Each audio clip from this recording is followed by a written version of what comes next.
ESPN welcomes you to the following presentation of the Southeastern Conference. That feeling of having a newly minted CFP #1 next to your team's name. Georgia fans have watched their impenetrable defense lock up a trip to the SEC championship game quick as could be. But these dedicated dogs are thinking far beyond Atlanta. Is this the season that makes 41 years of waiting all worth it? It just may be. And today they try to take that next step on the path. Welcome to ESPN College Football, presented by Marathon.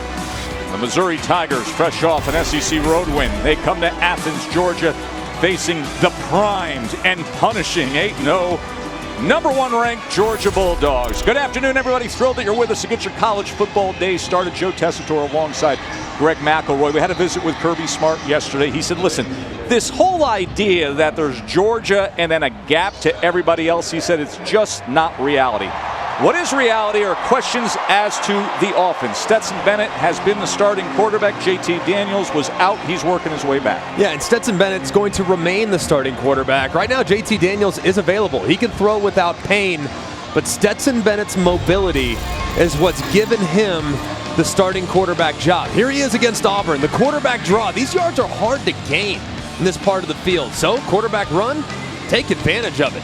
What would be a normal 3 or 4 yard run turns into an 8-yard run because of Stetson Bennett. Here it is, zone read. End man of the line of scrimmage crashes down. He takes this play. It's a 30-yard gain. Makes guys miss in the open field. Same thing here for Kentucky. Kentucky crashes down on Cook. It's a negative 2-yard loss if JT Daniels is the quarterback. Instead, Stetson Bennett pulls it, and he turns what would have been a negative play into a positive play. He might miss a throw or two that JT Daniels would make, but the mobility, being able to keep defenses honest, is why he's the starting quarterback today and will remain the starting quarterback until Kirby Smart feels as though they need to get into a throw-a-thon. Missouri won the toss. They elect to receive. Mizzou will be starting without their talented quarterback Connor Bazelak. Suffered an injury last week's win at Vandy. Katie? Yeah, so I spoke with veteran wide receiver Kiki Chisholm, who actually pulled Tyler Macon and Brady Cook aside on Wednesday night to encourage the young quarterbacks who were coming into this moment. And he said, be confident in your abilities. He also told them when you trust yourself, it energizes the entire offense and raises everyone's level of play. He also reminded both QBs, no one is expecting you to be perfect. There's no need to be a hero here. Relax, play fast, clean football. So Tyler Macon gets the start, the freshman from St. Louis, as he will open up with a pass attempt, sidearms it and incomplete as he was trying to get it to Barrett Bannister. Macon replaced Connor Bazelak in the fourth quarter last week at Vandy, was able to cap a drive there with a 2-yard touchdown run. And with this Missouri offense, we know that this Georgia defense is phenomenal, but the Missouri offense is designed to really base on the outside, really stretch the defense on the outside, on the perimeter. Macon's speed and athleticism might actually give them a slight advantage that they wouldn't have had with Connor Bazelak. So they missed their starter, but Macon's a capable backup. He's going to run it on second down. You can see that speed as he's able to get to the edge against this talented Georgia defense that's only allowed 5 touchdowns the entire season. And this is obviously a completely different defense than Georgia, or different offense than Georgia's really prepared for too. The speed at quarterback makes this offense very difficult to defend. Chisholm able to get a first down. Georgia linebacker Adam Anderson is out as the program announced his indefinite suspension from the team. This news comes in the wake of an ongoing investigation by the Athens-Clarke County Police Department. A 21-year-old woman has accused Anderson of rape. Anderson has not been arrested, has denied the allegations through his attorney.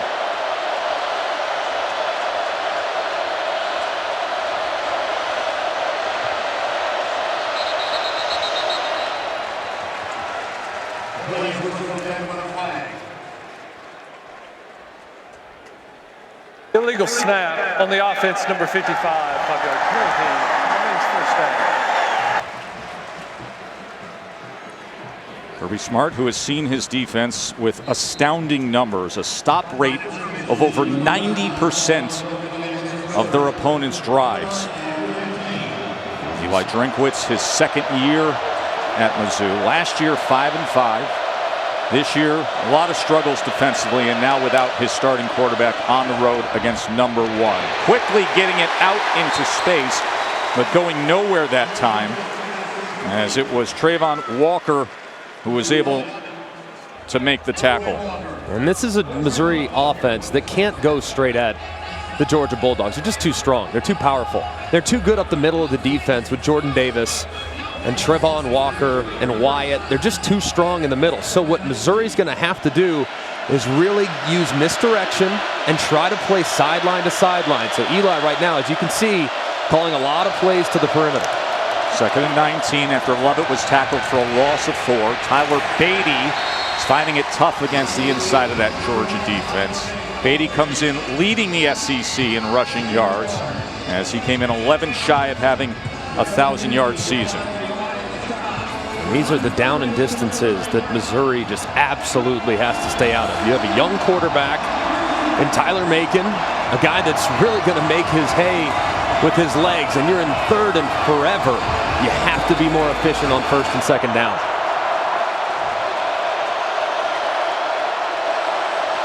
Look at Nolan Smith, number 4, ready to come off that edge. 3rd and 19. They'll play it conservative on the ground as Beatty will be wrapped up near the 45-yard line.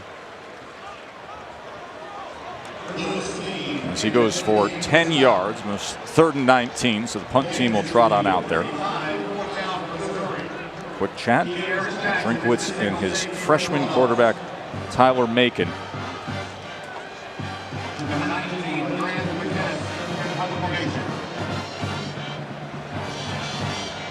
McInnes, transfer from Kentucky, on to punt. Kearis Jackson has been the reliable return man for Georgia.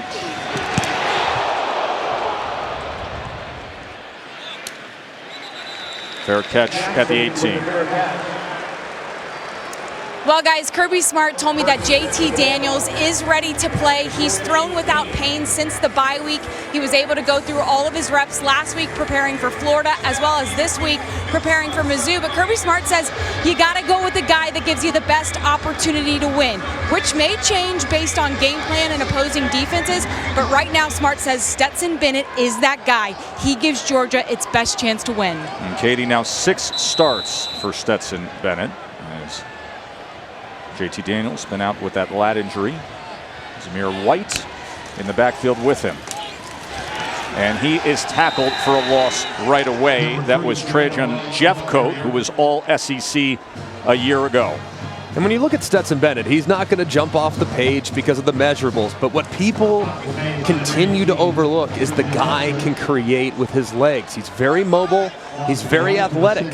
And this is a run-based offense. There's no denying that. This is a offensive line that wants to impose their will, and the quarterback being able to create on his own is something that is very advantageous and difficult to defend. So that's why Stetson's the guy.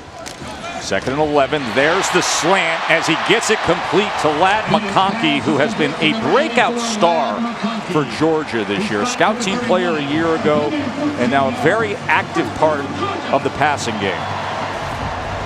And they bring pressure off the left-hand side. Stetson Bennett calmly sees it and throws right into the blitz. That's a good job by the quarterback, taking advantage of the pressure from Missouri's defense.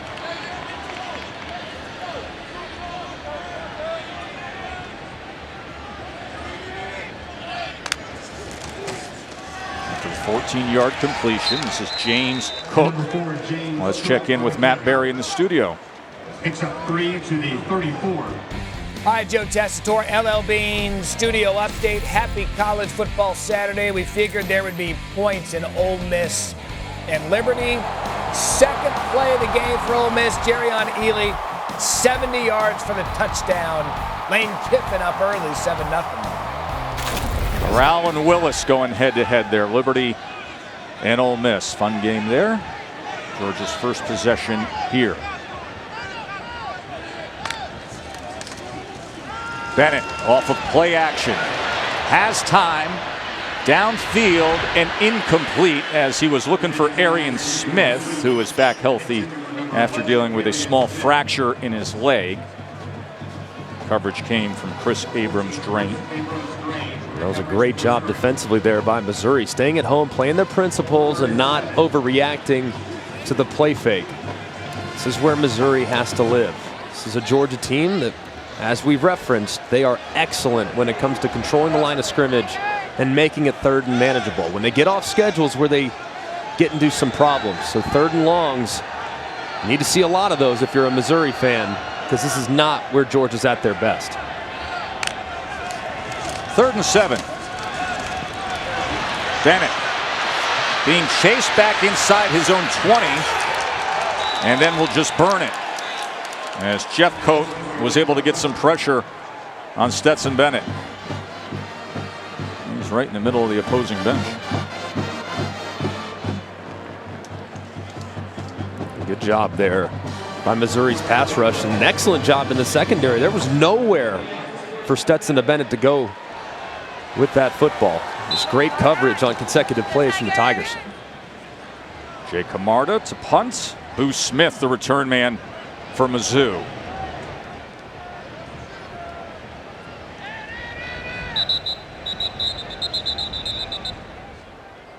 We're going to reset the clock here.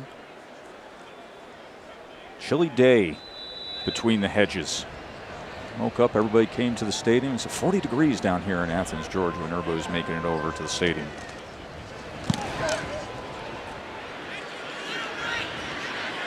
Camarda punt to the 22-yard line. Boo Smith trying to find something on return, and he reverses course and says, "Give me that block on the outside," and a very nice return from Deontay Boo Smith.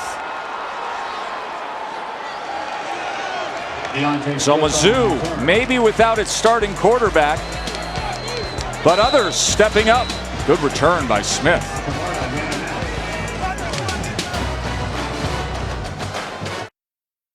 Glad you're with us, watching the SEC on ESPN.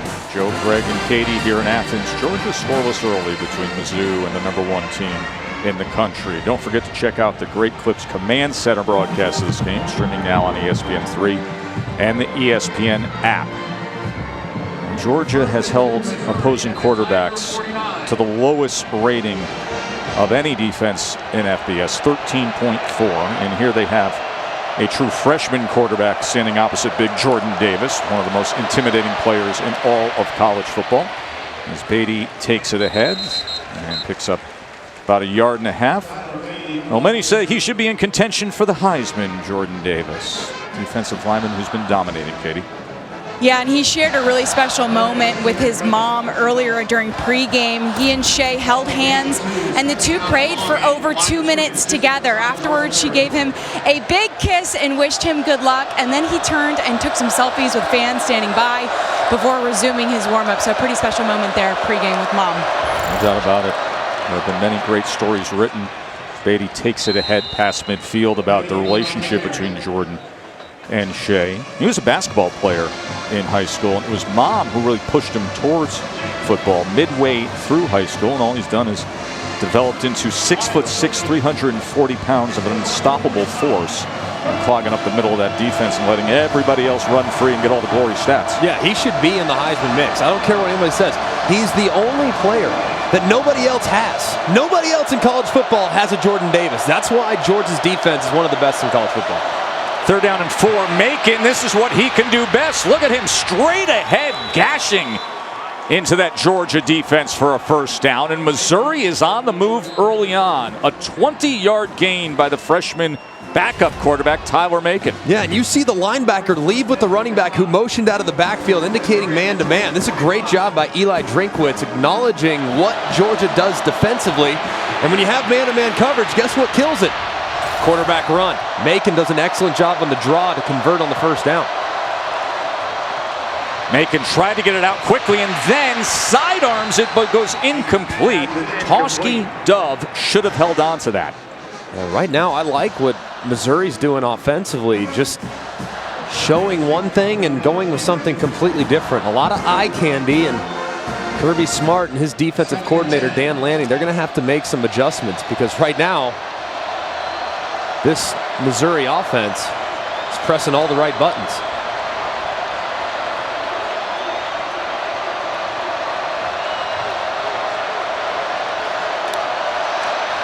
Macon, another design quarterback run, and he's able to slither free inside the 20-yard line. So Mizzou is getting a spark with Tyler Macon.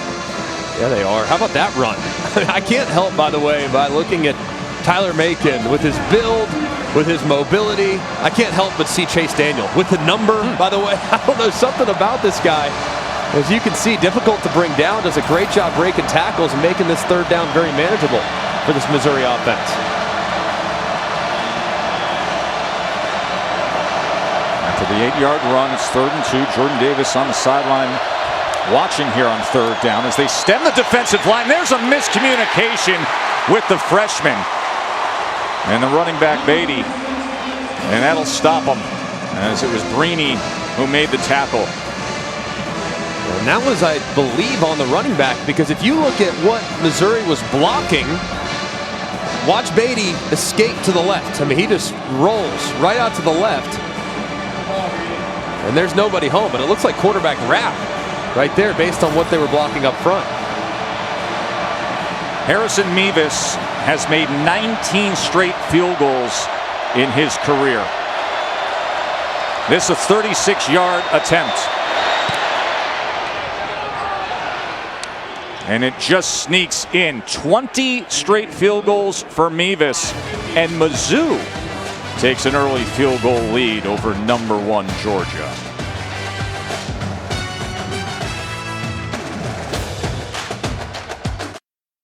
And I know y'all don't believe what I say. I know you say, yeah, whatever, that's just coach speak. We have confidence in our quarterbacks. I can't explain it any more than that.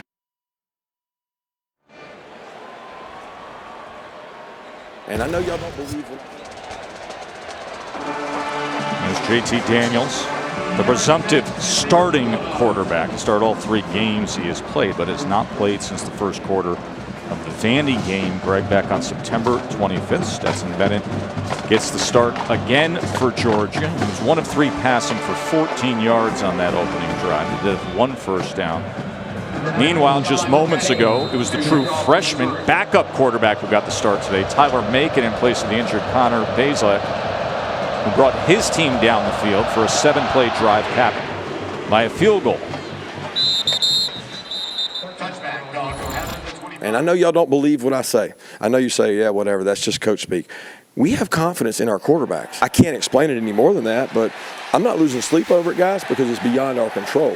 Stetson Bennett is a really good quarterback. And I keep saying that, and people don't believe us, but he's a good quarterback. I'll say it again. I'm really okay with whoever the best guy that gives us the best chance to win is, and that's based on practice and health. And it'll continue to be that way the rest of the year. At the end of the day, we went with continuity. We think we have 2 really good quarterbacks, and I'm very pleased with both. I mean, this has just been a loop for Kirby Smart, Craig, all year long, of having to answer the question of what's going on with the quarterback situation. Obviously, Daniels, the lat injury. Bennett's been in there. He talks about who's available to practice, who's actually out on the field, who's winning football games, who's leading the team. And who's rusty, right? I mean, and JT Daniels didn't throw the ball without pain for better part of a month and a half. And to expect him to just come right out and take over the reins as if there was no time missed whatsoever is just inaccurate. So Stetson Bennett's done a great job. I think people get so wrapped up in the recruiting world. Well, he doesn't have 5 stars. He must not be any good. He's very good. He's very solid and complements this run game with his own mobility. Zamir White catches a lane, and White is able to burst ahead. And that after the penalty as he brings it out to the 32-yard line. You hear the cascade of Zeus, his nickname, from the crowd here at Sanford Stadium. You bring up the recruitment. Listen, Bennett, his only FBS scholarship came from Middle Tennessee State. We get it.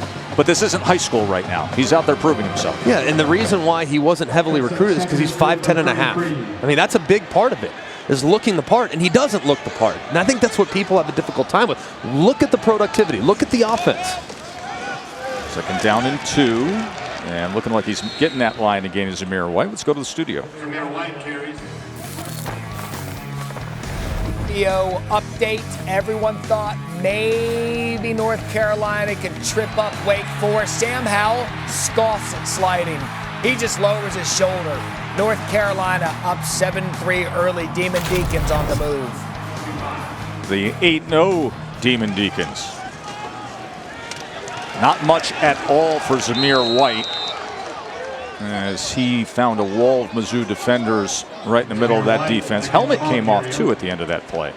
Yeah, and I want to get back to the quarterback conversation with Kirby Smart as well too. I mean, JT Daniels is a great player, great thrower, very accurate, and there might be a play or two every game that Stetson Bennett might leave on the field in the passing game. He might be 1 or 2 plays a game that JT Daniels would more consistently execute in the passing game. But there's also a play or two every game that Stetson Bennett makes with his legs that JT Daniels couldn't make. So I think riding the hot hand is the appropriate play, and JT Daniels will be there when you need him. What happened last week against Florida? We saw that. And that is off the hands of A.D. Mitchell. Fine-looking freshman.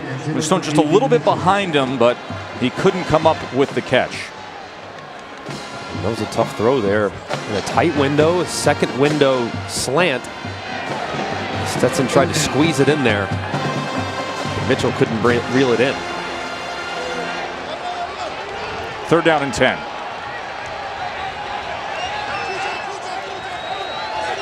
It's like pressure from Missouri, just flat top defense, but it's like they're starting to get a little depth now. Martez Manuel. 3rd and 10, pick up the pressure. Bennett drives the ball to midfield and is able to get it complete to A.D. Mitchell for a 1st down. Number 5, A.D. Mitchell. Allie Green had coverage for Mizzou. This is just great timing. As you can see, the off coverage, good route by A.D. Mitchell. Gets his depth and the ball right on the money at exactly the right time. It was well covered too. As you see, sells it to the outside like he's going deep. Breaks it off on a dime. And Stetson delivers. Cook. Oh, they're stacking things up front is Mizzou, and this is a team that has really struggled against the run. Vanderbilt went for 258 rush yards against Missouri a week ago. Yeah, I'm a little shocked, frankly. I know we're only 12 minutes into the game, but I'm amazed at how well this defensive line for Missouri has played. Steve Wilkes, the new defensive coordinator for Missouri, this defense has really had their challenges. A little bit undersized, and they're holding up right now against a very powerful Georgia offensive line. 2nd down and 10. McIntosh comes into the game. Smith, the speedy Smith, draws closer into the slot. Bennett on 2nd and 10. And fighting for the ball that time was Rosemy Jack Saint. He was well covered by Chris Abrams-Drain, but Marcus Rosemy Jack Saint just wrestling that ball on the sideline. How about those hands right there? Wow. I mean, just stealing it. Looked like the corner had the play. McIntosh, a couple yards there. First time Georgia's in Missouri territory today, Greg. How about this catch? They're making note, by the way, because Abrams-Drain playing a very aggressive at 10 yards. It's double move city, so just keep an eye on it. Offensive coordinator Todd Monken, at some point, if that's how Abrams-Drain wants to play it, you got to go with an out and up, because if he's squatting at 10 yards, the deep ball is going to go right over his head. And under center, giving to McIntosh on 2nd and 9. They're still trying to pound the door with the run game and only getting minimal yardage. Isaiah McGuire this time with the tackle. I mentioned how much they have struggled stopping the run. So far, not today, but look at these rankings nationally, Greg. Yes, there are, Tess, double check, there are only 130 teams in the FBS. So there's quite literally nowhere to go but up for this Missouri defense. But they have been up to the task so far against a Georgia offense that is without their left tackle. Slow and steady, 10th play of this drive. It's a 3rd and 8, and with his legs, Bennett cannot shake free. Blaze Aldridge makes the tackle, as Bennett was only able to get 3 yards that time. So you can see Wilkes, first year as the defensive coordinator, Not a crazy deep group. Trying to create problems for Georgia with their movement and athleticism. So far, they've done a really nice job. Critical down here, though, for Georgia's offense, just outside of field goal range. 4th and 5. And call it 6 here. Bennett, a little bit of pressure. He wants more than just the first down. He wants the end zone, and Arian Smith gets it for him. 35-yard touchdown. Stetson Bennett to the speedy Arian Smith on 4th down. That's the way you strike. How about the anticipation from Stetson Bennett? He's releasing the football right now, and look where the receiver is.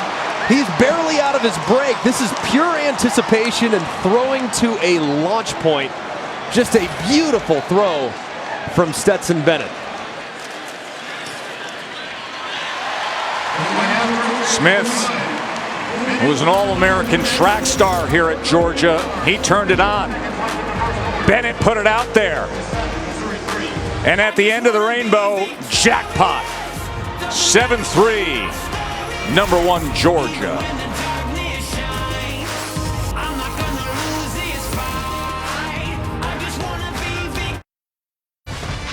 ESPN College Football is presented by Marathon, driven forward, and in part by Mazda. Some of the many Uggas across campus here at Athens. I think we jogged past about 3 or 4 of those yesterday. At least 3 or 4. 7-3, the Dogs on top as we check in with Matt Berry. It is time for the Rocket Mortgage Studio update. Keeping an eye on Wake Forest and North Carolina. Been entertaining. Sam Hartman had a guy open. Decides he wants to keep it himself. Good call. Wake Forest up 10-7 in that one. And a early surprise in the Big Ten West. Minnesota leads that division. They're also down 14-0 to Brett Bielema in Illinois early in that one. Thank you, Matt. So Howell and Hartman going back and forth. And now we go from Macon to Cook. Brady Cook is the new quarterback for Mizzou after Tyler Macon had some success, but this is the plan with Bazelak out. As Cook will complete his first pass of the afternoon, Kiki Chisholm. So Brady Cook is a redshirt freshman, Chaminade High School right there locally in St. Louis, has a little more experience within the system than Macon, who we saw earlier. He was an early enrollee, came in, so almost full 2 years in the system. Yeah, and very accurate passer. Not necessarily the same type of threat to run that Macon would be, but this gives you a little different look when he's under center, especially with what they can attack through the air. Macon had 40 yards rushing to this point. They go to Lovett as Lovett gets ahead for a gain of 3. And that'll bring us to the end of the first quarter. A first quarter that saw Mizzou get on the board first against the number 1 team in the country before Stetson Bennett had a beauty to Arian Smith, thus the 7-3 lead. Don't go anywhere.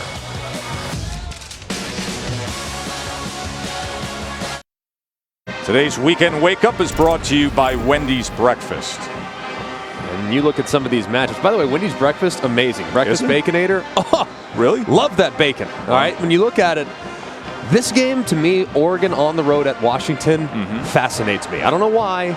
This Oregon team in weather, by the way, this is an Oregon team that really has started to throw the ball with a little more consistency. Well, in rain, will they be able to? I don't like Washington very much at all, but that game to me just feels dangerous for the Ducks. Start on the offense, number 54, 5-yard penalty. It remains 3rd down. That's Luke Griffin, the right guard, who moved early. So they go from a 3rd and 2 to a 3rd and 7.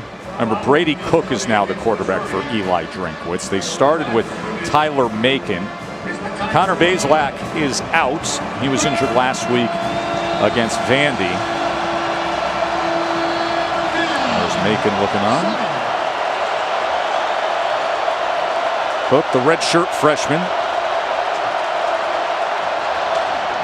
Swinging out of the backfield to Beatty. Beatty's going to try to get the corner. That is tough to do against the Georgia defense. Nothing happening there as Keely Ringo comes up. He's been emerging as a big contributor. He's been the shutdown corner in years to come. And he's been amazing too. I mean, just so good. And when you look at this Georgia team, and the one area that I think most people would have told you I'm a little concerned about is the cornerback spot. Well, Darren Kendrick's been fantastic as expected, but Keely Ringo's presence has been massive for a team that came into the year with a little bit of a question at that position. McInnes' second punt, and it is blocked. Georgia with the block, and special teams out of the back of the end zone. Nolan Smith came flying in. They did it again. There they got after Arkansas pretty good early on in that game as well. And here, with all that speed, they come after Grant McInnes.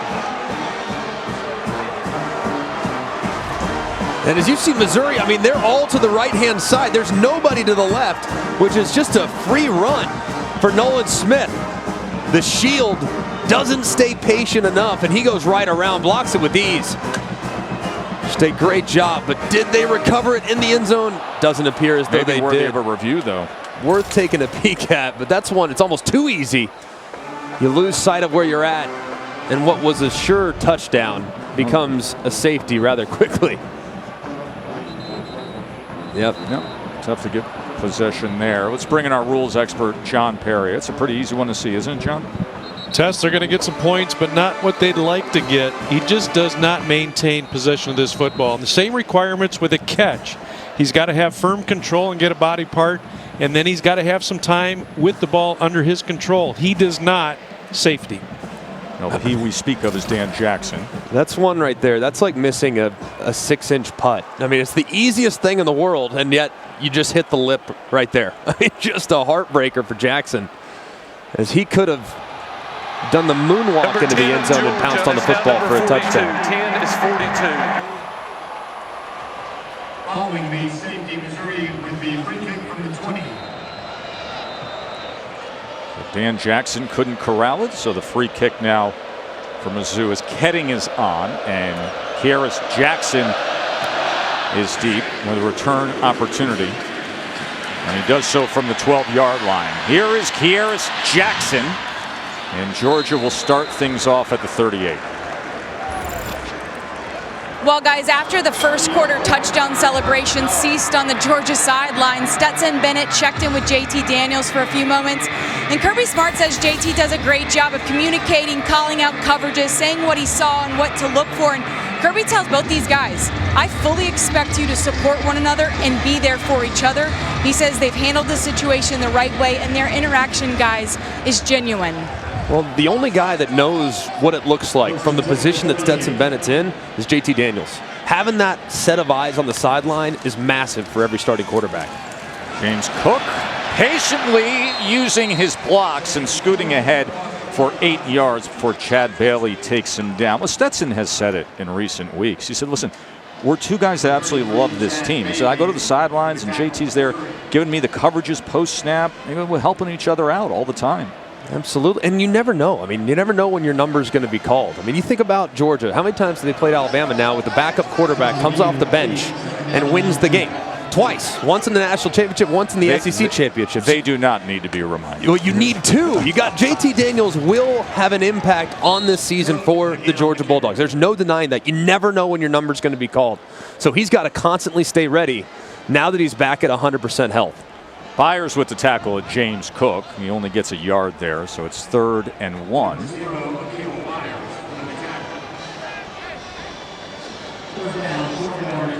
You can expect here on short yardage, just pound the football from the Georgia Bulldogs. Probably something vertical with Zamir White. Tight splits on the 3rd and 1. Flag is down as White does take it ahead based on that mark for the first down. We'll check on the flag. Offside on the defense, number 18, lined up in the neutral zone. 5-yard penalty. The yardage results in a first down. Matt Berry, what's up? Well, Joe Tess, the Sam Howell show continues against Wake Forest. I mean, this guy literally does not know how to slide. Look, this is a shot McElroy wish he had in his bag. Just able to bowl over defenders. North Carolina up 14-10. I want no part of contact at any point. The only contact I want is between me and Joe. I can handle him if he tackles me in the open field, but real Division I football players, I want no part of it. Bennett, look at the time, look at the opportunity downfield, and look at the results! Jermaine Burton! Touchdown Dogs! 47 yards! My, oh my, has been enjoying the deep ball today.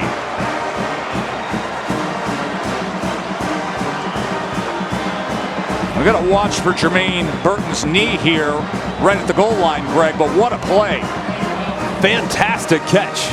Is the knee down right there? Looks like that right knee might be down just a little bit short. The ruling on the field is a catch for a touchdown. That play is under review.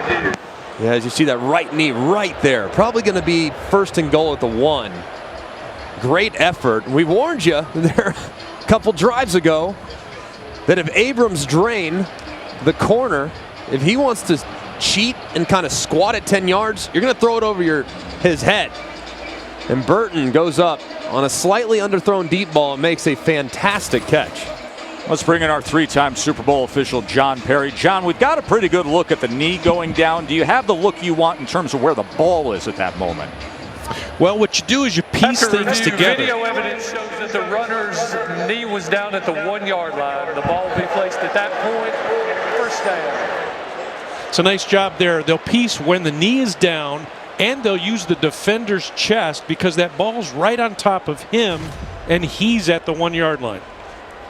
Great look from our pylon cam. You see right there. A great job by these officials getting it spotted properly. Just an unbelievable catch there by Burton. Great concentration. So it goes as a 46-yard reception, and it'll be first and goal with the ball at the 1-yard line.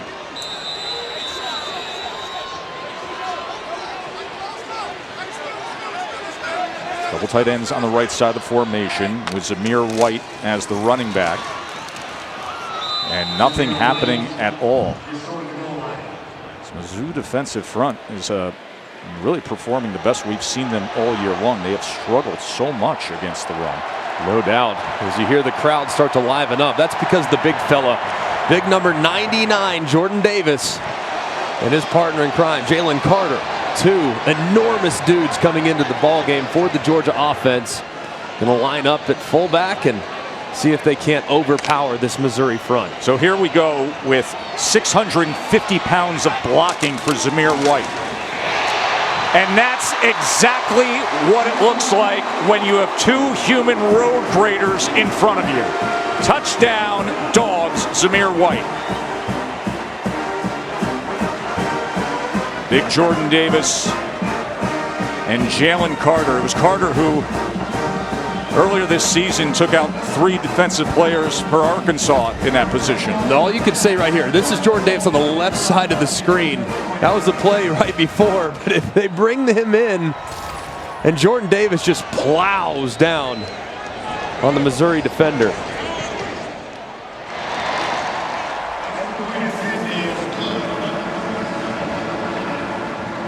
And this is one of those plays where you honestly, you feel like you're talking to Liam Neeson and Taken. You just say, good luck. Yeah, that's basically it. I mean, you got 350 pounds of tight end moving the pile as Georgia strikes again.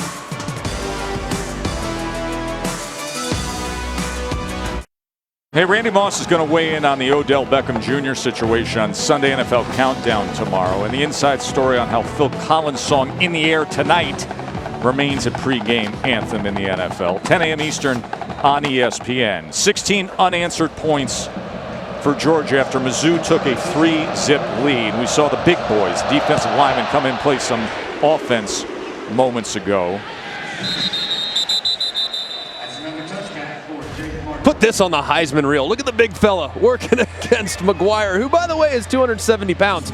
He moves him like he's his little brother. I mean, Jordan Davis just absolutely punishing the end of the line of scrimmage. So powerful, so big, so easy for him to be able to move grown men. 6'6". They list him at 340. McGuire is 266. Byers, who was the other part of that down block on the inside that he crashed down on, is 288. And he just leaned into them and got rid of them. Mizzou goes back to Tyler Macon at quarterback. And he gets it complete to Beatty. Macon was the freshman who started the game. He has 36 yards rushing on just 4 carries.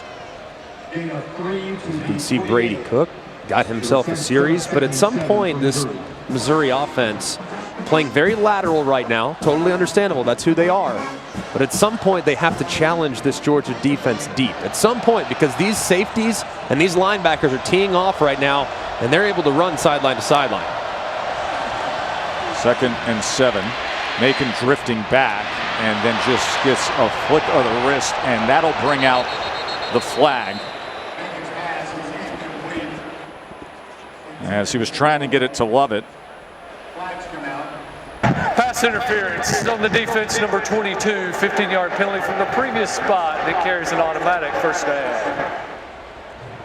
And this is just a young quarterback. I mean, the receiver is wide open. I mean, he gets the first down, but watch how wide open this receiver is. I mean, this right here in the SEC, I mean, that's about as wide open as he gets. And Macon, instead, is way too late, throws it late off his back foot, and what would have been a big play turns into just a 15-yard gain. Those are the plays you cannot leave on the field if you're Missouri against a defense like this. On board. Pass interference. That is tipped and bouncing around and then goes harmlessly to the ground.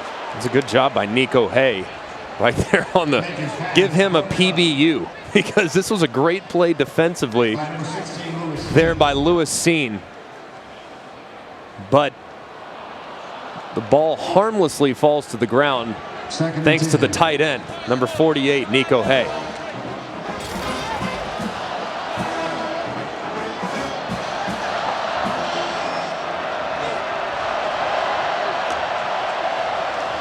Line stems, Beatty runs to the left, and Beatty with a first down for Mizzou, crossing midfield to the Georgia 45. Tyler Beatty has been one of the best running backs in the SEC. He's coming off a sensational game at Vandy. Went for 254 yards on the ground.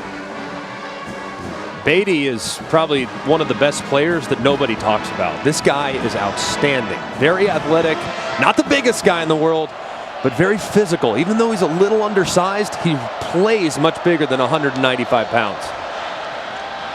And gets some work again. Goes for only a couple of yards this time. So Beatty, who, you just said it, Eli Drinkwitz just said it, probably the best player that nobody really talks about. 254 yards on the ground last week against Vandy.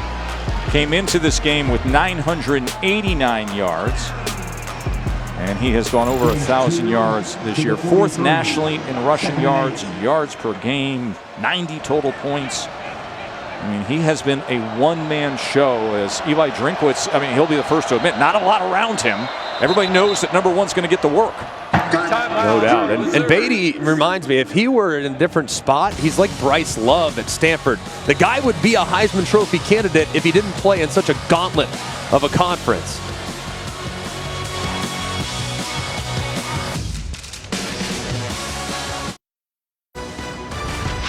ESPN College Football, presented by Marathon, is brought to you by Allstate.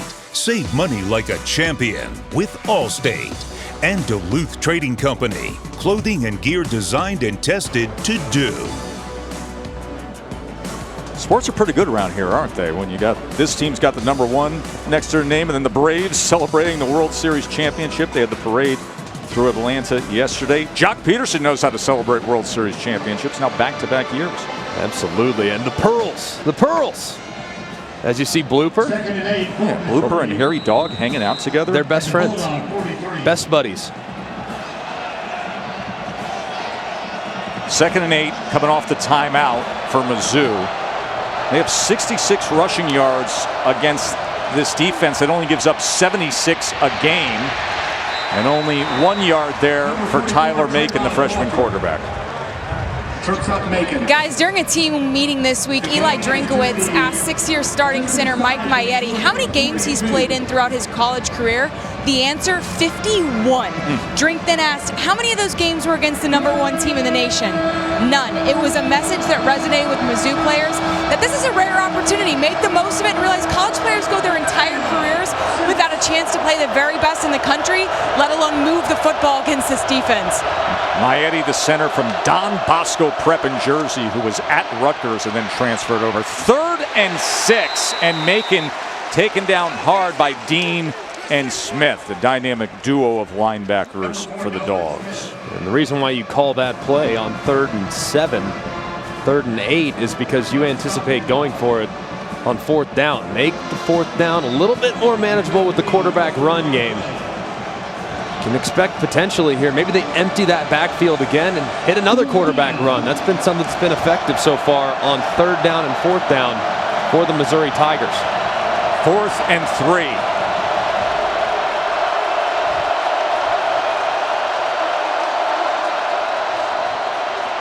Pressure against Macon. Can he get free? Driving ahead, and he's going to be really close, but looks a little short as Quay Walker was able to wrap him up. A great effort there by Macon. You just don't think he was able to drag Quay Walker just far enough, as it looks like he is. Just a little bit short. Great effort from the quarterback, just not able to keep his feet long enough. So a turnover on downs, but you can see why Tyler Macon at least gives them a chance to move the ball with his legs and speed. Georgia's ball when we return to see more of #1 against Mizzou.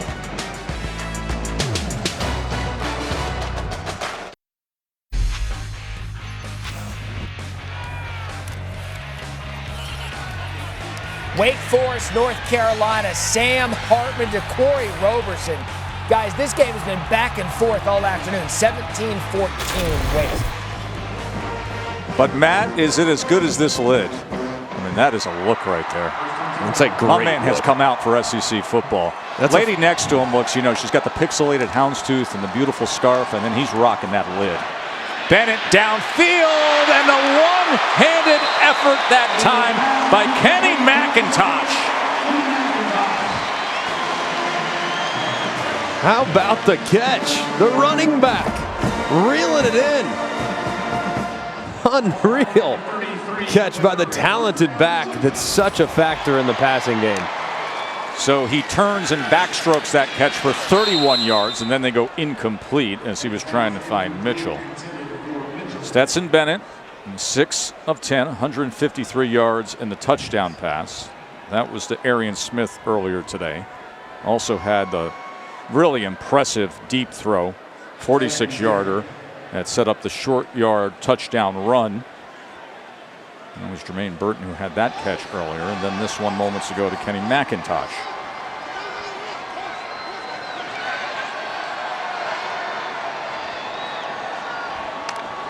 Second and 10. Bennett to run. He's trying to wait on a block as Cedric Van Pran, the center, was trying to find work downfield. He goes for 8 yards, does Bennett. This offense can just do so many different things. It's not super flashy. It's not going to just blow your mind the way the Texas Tech Red Raiders were back in the early 2000s. I mean, this is an offense, though, that's very efficient. And they give you a lot of different looks. The receivers, that what was a very young group, is now coming along, and the tight ends have come along. The offensive line's been solid. Just can throw a lot of different things at you. So many things you have to account for when trying to defend this offense. Here's the quick screen, Bowers, and look at the stiff arm, and then the acceleration by the freshman tight end. The kid from Napa, California, who has been one of the real surprises this season. How about it? I mean, that is unbelievable on the stiff arm. And Stacy Brown, the defensive back, who went flying. White undercut right at the line that time by Martez Manuel. Bowers is just another piece, another guy that we didn't really know a whole lot about when we're sitting there at media days thinking, asking Kirby Smart, hey man, what are you thinking for your weapons? And he went, oh, we got good wide receiver. We got this young tight end I kind of like. I think he's got a real chance to contribute. I don't think any of us realized just how good Bowers is going to be. This dude is a complete difference maker. Well, all the talk was Gilbert potentially being on the field, Washington, who's a 6'7" monster of a tight end, but it's been Brock Bowers. It was right from the start, right from the Clemson game, they started going to him and utilizing the freshman tight end. 2nd and goal. James Cook. Nothing there again. As coming around was Manuel again from that safety position. It'll be 3rd and goal.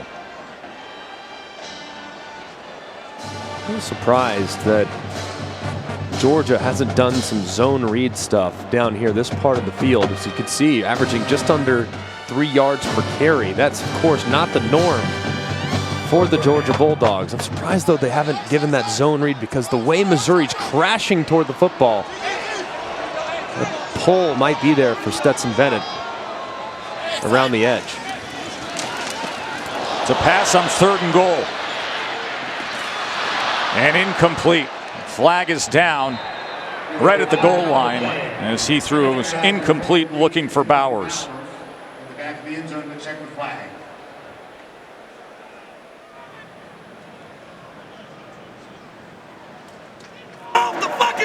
Ineligible receiver downfield. On the offense, number 19 was covered up. 5-yard penalty, 3rd down. So he wasn't the end man on the line. Wasn't an eligible receiver. Yeah, and he's really upset with his wide receiver because he covered up Bowers on the end of the line of scrimmage.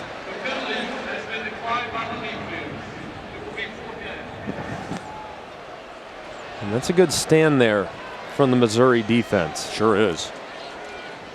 And they've earned it with the way they have played in some of these short yardage situations. Jack Podlosny comes on. Pod, of course, best known for his game-winning kick in last year's bowl win against Cincy.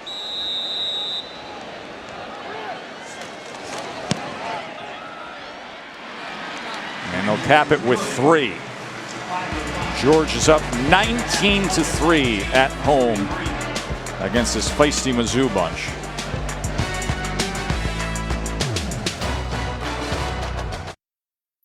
Hey, this season, along with their contributions to universities' general scholarship funds, for every field goal and extra point made, Allstate will also be donating to the American Red Cross to help with disaster relief efforts. Thank you, Allstate. Uga and Harry. Who's got it better than Uga? Oh, nobody, please. I'm a little disappointed. I'm a little disappointed with the plastic Tupperware water bowl, though. I mean, that thing should be gold. Like painted porcelain? Oh, 24-karat gold plated. He's deserving of it, that's for sure. Let's check in with Matt again. Hey guys, we have it pretty good in studio here. Coming up in the Lexus halftime report, Ohio State kind of messing around with Nebraska. We'll check in on the 5th-ranked team in the country. Plus a battle of the Sams. Howell versus Hartman. This one is fascinating. In Cincinnati, look, they had College game day. They've got the atmosphere. What do the guys think of them being ranked 6th early on? Jesse Palmer, Joey Galloway join me coming up on the Lexus halftime report. Look forward to that. Sam Howell has a couple touchdown runs in that game. Hartman has a touchdown run and a touchdown pass. Meanwhile, we've got 19-3 here. Brady Cook back in at quarterback for Mizzou. Cook to set up the screen on 1st down. He does so to Beatty, and look at the pursuit. Just immediately swarmed by Lewis Seen. Semifinalist for the Thorpe Award. He is the field general of the defensive backs for the Dogs. That was great pursuit. I mean, it looked like there was a lot of room there. And then you blink, and sure enough, there's 4 red jerseys collapsing on the screen. Great job there at the 2nd level.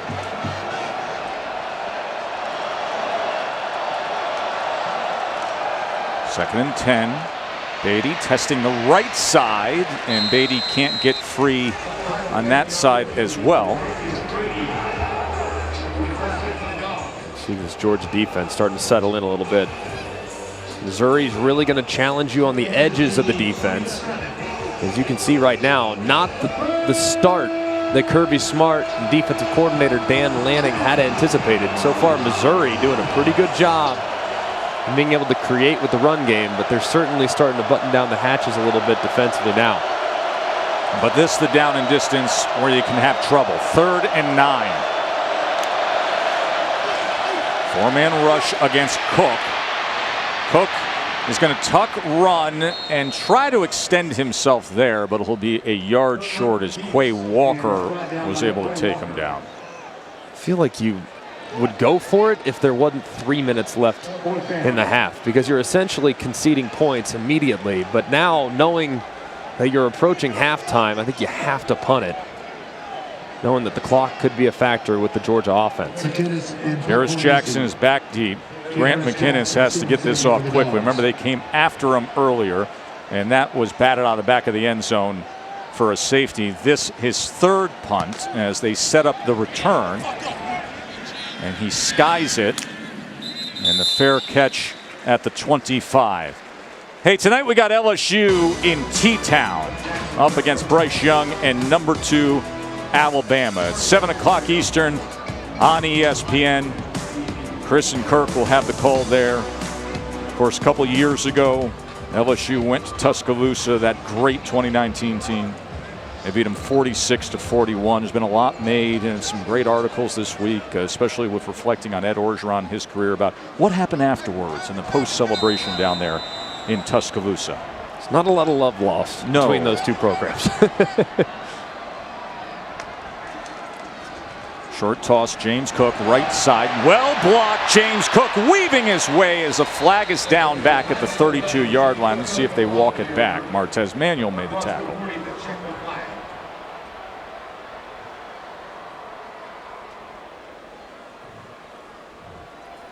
Holding on the offense, number 63, 10-yard penalty from the spot of the foul, 1st down. And that's the center, Cedric Van Pran, who took over the starting center role when Warren Erickson, who was the starting center, broke his hand. When Erickson came back, they felt good about what Van Pran had done, who's a lifelong center, and he performed well, so Erickson went over to play guard. Following the holding penalty, 1st and 14, Bulldogs from the 22.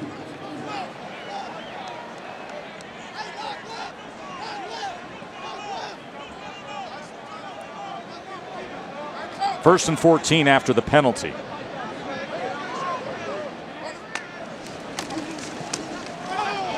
James Cook made the first man miss, trying to pick up a block downfield, and he does. As he was looking for the seal from Brock Bowers after the initial juke at the line of scrimmage. And with that, he goes ahead for 17 yards and a Georgia 1st down. And this guy is just unblocked in the middle of the field. But how about Cook just making a miss? I mean, just great job there. Usually surge, that's a negative yardage play for most backs, but not for Cook, who's very elusive. So Kielmeyer struggles with him at the line, and then Cook goes ahead for 17. Sprint right, quick to the outside, and that's caught by Mitchell, and Mitchell has 9 yards with that reception. This is a good opportunity for Kirby Smart and this Georgia offense. It's not often when you get real opportunities to rep your 2-minute drives. You might need one, obviously, against a game or in a game where it could come down to the final possession, and you got to use your 2-minute operations. They're not in hyperspeed yet. You can expect it here coming up in a play or two. Cook on 2nd and 1. That'll be another 1st down for Georgia. And now looks like this is where you'd want to pick up the pace a little bit. Still got your timeouts. Now this is the last thing that Mizzou can afford to happen. Trajan Jeffcoat, who I told you a year ago was all SEC first teamer and is playing well in this first half, but rolling around in some pain on the field here at Sanford Stadium. Yeah, hopefully he's okay as Eli Drinkwitz goes out to check on his talented defensive end. And this is not a very deep defense. They don't have as many dudes as some of the other teams in the SEC. So anytime you lose a player, the drop off from the number 1s to the number 2s is fairly significant for Missouri. So hopefully Jeffcoat will be okay and be able to return to this game. Week 9 Monday Night Football, Justin Fields and the Bears in Pittsburgh to take on Big Ben and the Steelers. 8 p.m. Eastern on ESPN with Monday Night Countdown at 6 p.m. You know, it's interesting. You get a game like this, and obviously Georgia a huge favorite, considering where Missouri is, who they don't have, the setting, the team, the opponent. So we talked to Kirby Smart yesterday about what's the mentality, and he said, listen, we just try to write the next chapter in the book. It's us against ourselves of improving against our own standard week to week at this point. Yeah, and the opponent, and Kirby learned this obviously many years under Nick Saban, the opponent is nameless and faceless. It doesn't matter. You focus internally every week to play to your standard, and that's a pretty dang high standard for the Dogs. Bennett. Good ball thrown, bobbled for a moment, and then Brock Bowers comes up with the catch. Bennett to Bowers. Great catch there by Bowers. Just a little wide, but he reels it in, as now Georgia will rep their 2-minute offense. Minute to play in the half. Bennett downfield again, and incomplete as Mitchell had a shot at it. 55 seconds remain. Georgia with 3 timeouts as well. Coverage came from Allie Green, the grad transfer from Tulsa. Brown wanted a penalty there. I didn't feel like there was anything significant enough to justify pass interference. As you see Allie Green, he is grabbing him a little bit, but he turns his head back around. And when the defender turns his head back around, even though there's contact, if he would have thrown a flag, I wouldn't have been shocked. But even though he turns his head back around, try to play the football, the official's usually going to keep the flag in his pocket. Here's Bennett again. Look at the time he has to choose his weaponry, and he chooses A.D. Mitchell, the 6'4" freshman receiver. And it's another Georgia first down as he goes for 15 yards for the Dogs. Mitchell was tapping his helmet trying to get a substitution, but not doing it here. Bennett totally in command here in the 2-minute drill. Running out of options, goes cross the grain, and down near the goal line is Burton, and they're going to mark him down at the 1-yard line for the second time in this first half. If you have Burton on your fantasy team, I'm sorry, because this now is twice where he's just a little bit short. It's really close, as you can see a timeout called by the Georgia Bulldogs with 23 seconds remaining. They might want to peek at that, because as he went down, it looked like he might have landed on a Missouri defender, and then he stretched the ball out over the pylon. Was he down? I think that's something potentially worth looking at, because it was really close. It was actually closer than I originally thought. He was locked up, John Perry, with Jalen Carlisle. What do you see? He is. There's a shadow underneath there, and I think when that right backside touches, it is just short of the goal line. I think it should stand as called. Yeah, I agree. I don't know if there's enough to overturn it, but like you said, that shadow made me think that there was a little space between him and the grass. It's a great effort either way by Burton, and just an outstanding job by Stetson Bennett, extending the play and finding the open receiver. Guess who is coming onto the field again? It looked like Jordan Davis was coming out into the field. They're going to keep him on the sideline with the ball first and goal, and they're going to set up the direct snap here to Zamir White and James Cook in the backfield. Here is Cook, and Cook will take it in. So they shift to the unconventional formation, and they go with the direct snap, and it's a 1-yard touchdown run for James Cook.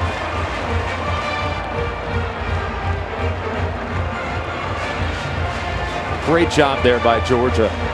It's very efficient in that 2-minute operation. Not only did you score, but you scored a touchdown, and you're going to kick it back to Missouri with only 18 seconds left. Just picture perfect execution by the Georgia offense. It's a 9-play drive. 26 unanswered points now as Cook gets the 1-yard touchdown run. And this is just a really nice job. So many different things they're going to throw at you. This is a pin and pull. You see the end of the line of scrimmage. They pin down that defense on the end, and you pull 2 guys out in front as the direct snap QB sweep to Cook cashes in for a touchdown.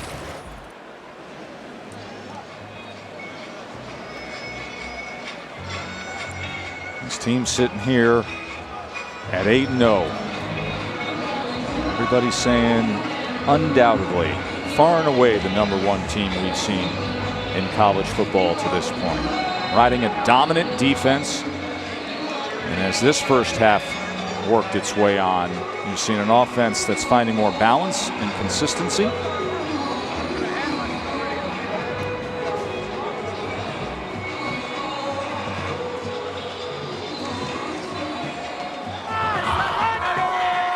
Got the 4th longest win streak in school history. Coming into today, they've won 12 straight. It is that time of the year, we remind you, tip-off of the college basketball season is coming your way Tuesday, 5 Eastern. You got the #1 women's team, South Carolina, taking on #5 NC State. You got #3 Kansas against Michigan State at 7. And the reveal of the college football playoff top 25 rankings. Cap it with Kentucky and Duke, #11 and #9. I'm so excited for basketball season. I have a bad taste in my mouth as an Alabama basketball fan with how things ended last year in the Sweet 16. I'm ready. I'm ready. There's Beatty. He is forced out with 12 seconds remaining. SEC and basketball in general, by the way. Saw Tom Crean, the Georgia Bulldogs head coach, on the sideline a little earlier. How good has this conference gotten in basketball? Oh, tremendous. I mean, amazing.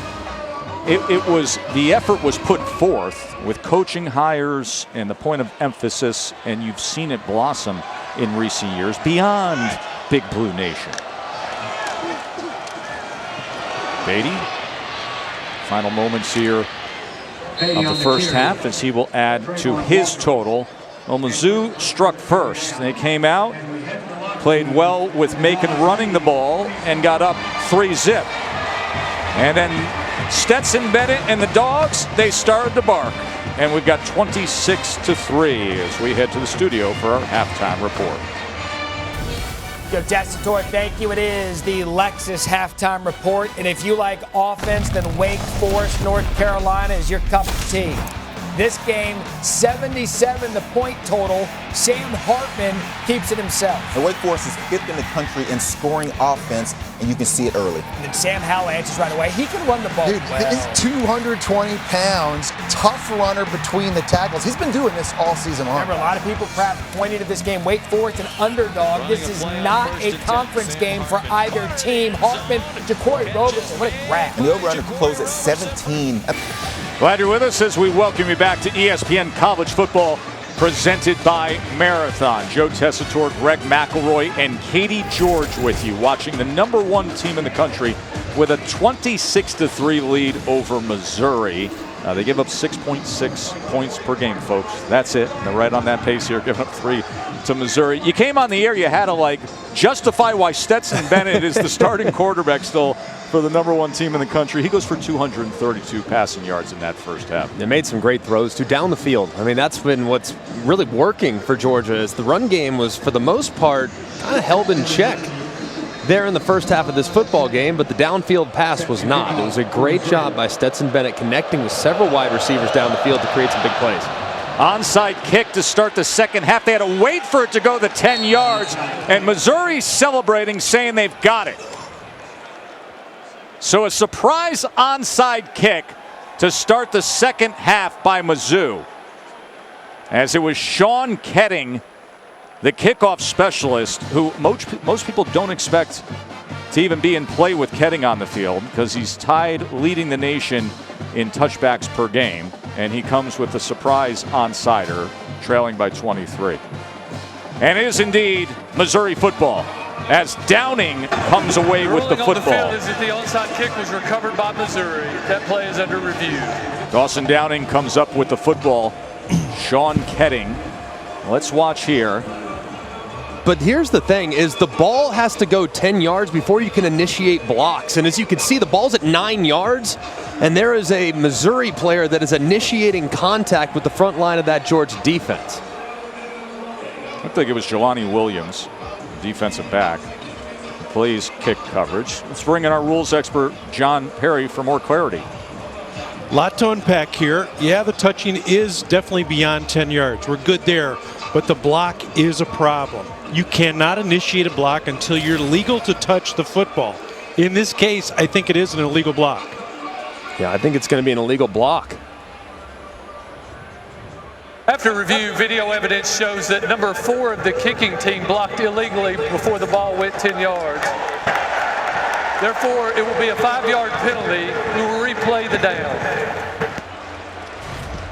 Here it is again. Watch Williams, number 4 on the kicking team, Mizzou. Watch where the ball is when he initiates contact. Yeah, very clear right there. It basically just protects against your guys just steamrolling and blocking, and you're being able to kind of grab it behind. That's a good rule and a good execution of the rule there by this SEC officiating crew.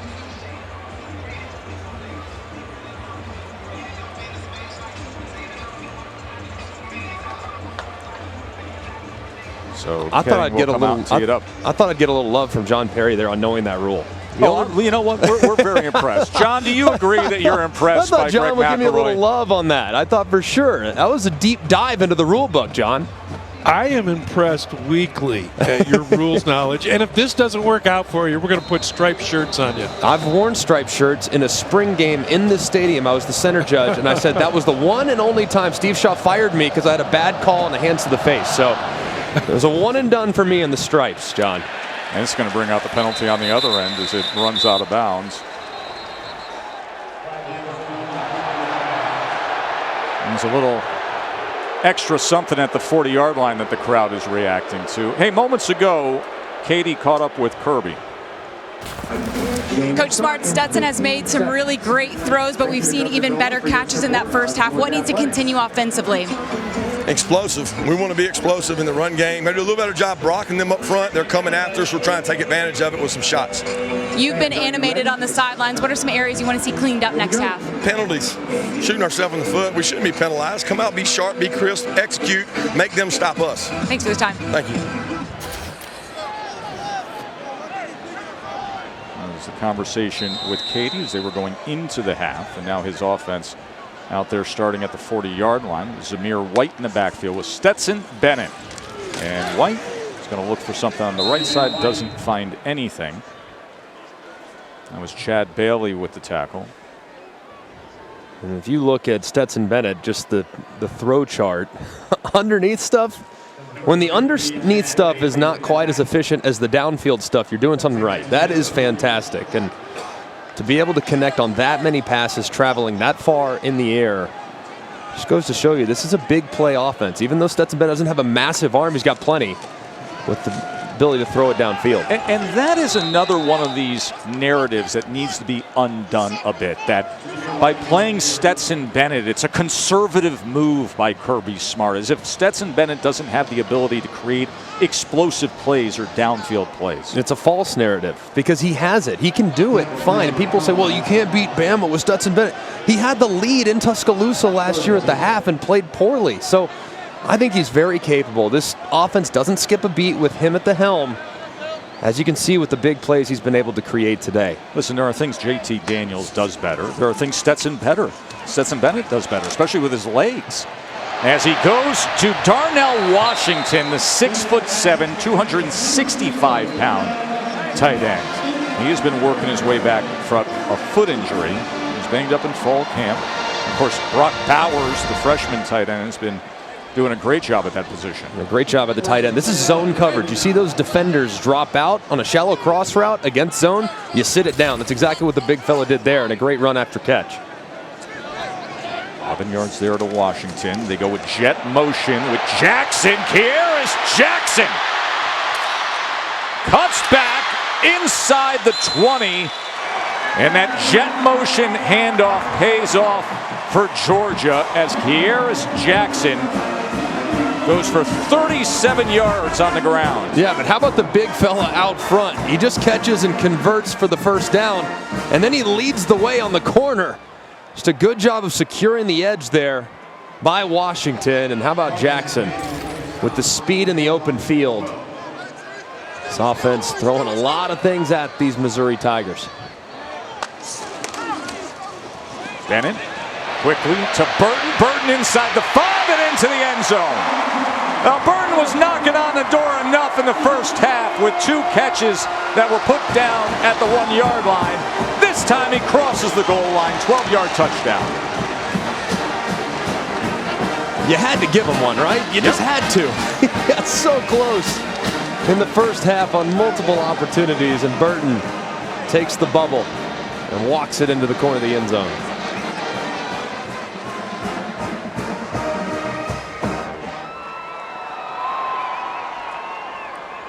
Remember last year, George Pickens was getting all the attention. And it was Burton, who was a true freshman, became one of the go-to guys, and it is who Stetson Bennett went to here. And with that, Georgia is up by 30.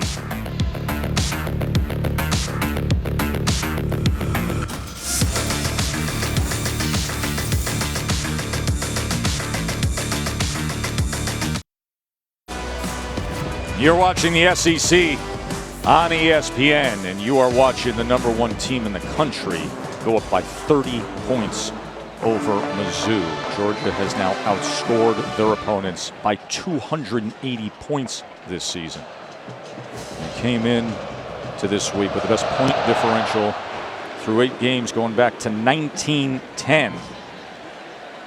More driven moment is brought to you by Goodyear. What do you got, G-Mac? How about Kyrus after the great run down the left sideline? Kyrus Jackson attacking the outside, chops down the Missouri defender that springs Burton for the bubble touchdown. But how about the reaction after the fact? When you're just as fired up after a big play running the football as you are right there, flex on him, big fella. Just a great job there by the slot receiver, who's such a playmaker with the ball in his hands, but getting the assist there for his buddy Burton as he finds the end zone. There's no doubt Jackson more excited about that than the 37-yard run he had earlier on the drive. Tyler Macon back to work here and cannot connect with Daniel Parker.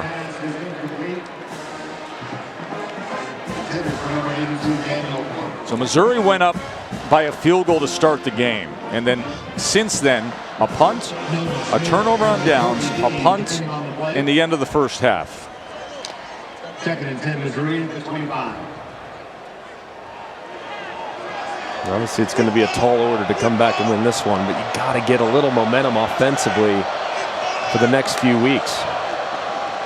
Try to do that with Beatty, and instead Beatty is taken down by Jordan Davis, the Heisman hopeful, as many have been screaming his praises. Most dominant defensive player in college football, according to most. Yeah, he's hard to miss. Here he is right here over the left guard, just throwing the left guard and Luke Griffin and tossing down Beatty as the big 350-pounder makes his presence felt on every snap. But that one in particular, just shoving a guard, an SEC guard with one hand to drop the back in the backfield. And think about his size and you see his quickness and his athleticism. It is so impressive. Macon brought down. That is Walker with the sack. Talking about freakish athleticism. This guy can play down, up front, in space, standing up. And last week we saw him dropping into coverage and deflecting a ball for an interception. Tough two-play sequence here for the left guard Griffin. He gets beat up by Jordan Davis. Jordan Davis goes out. You say, oh, thank goodness, I get a rest. And then in comes Walker, who drops the quarterback for the sack. Just a great job there. Look at that bull rush. Just speed to power, just dump trucking the left guard. They clock Walker at over 20 miles per hour with the GPS system. McInnes's punt goes back towards the 40-yard line. And there is Trayvon Walker coming up with Georgia's first sack today.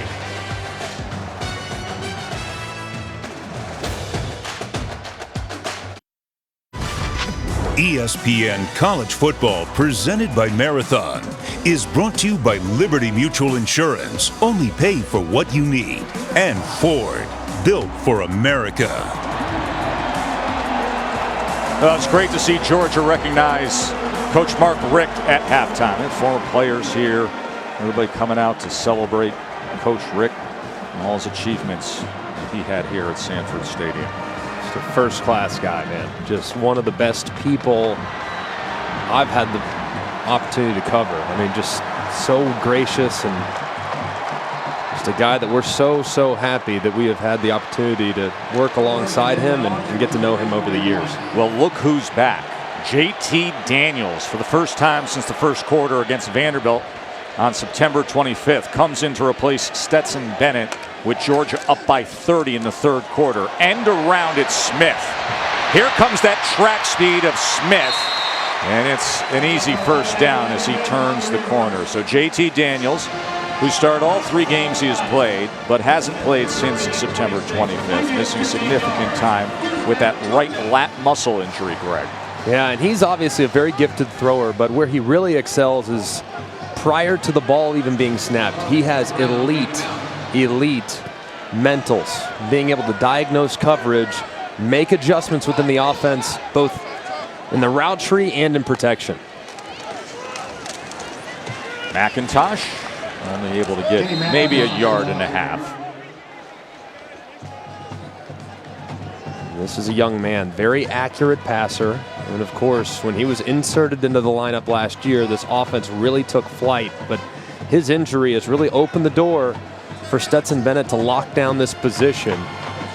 As Kirby said to us and has said throughout the course of the season, there will come a time when we need JT Daniels to win us a football game. And who knows when that day will come, but he's ready to go, that's for sure. Swings it to McIntosh, and then McIntosh is driven well out of bounds by Chad Bailey.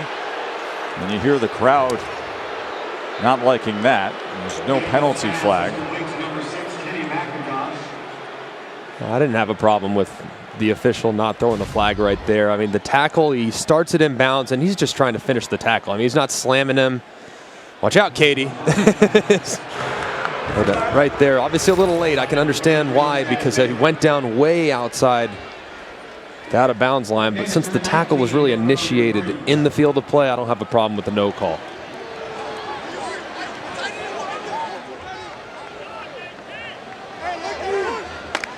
Third and 3. McIntosh wrestled down right at the line of scrimmage.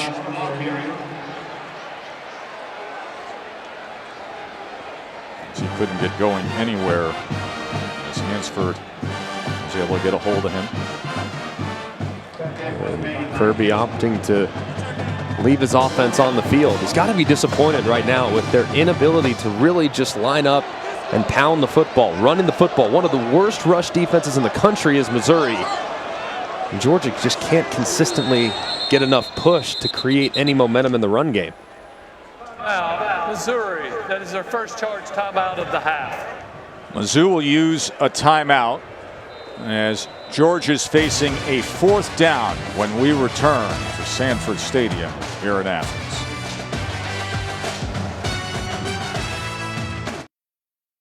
Paint line.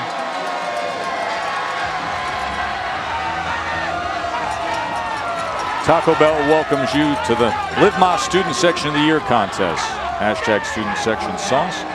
To get the committee's attention, and go to ESPN.com/Taco Bell and you can see how your school competes. There's the paint line down there, Greg. Started back in '97, the paint line.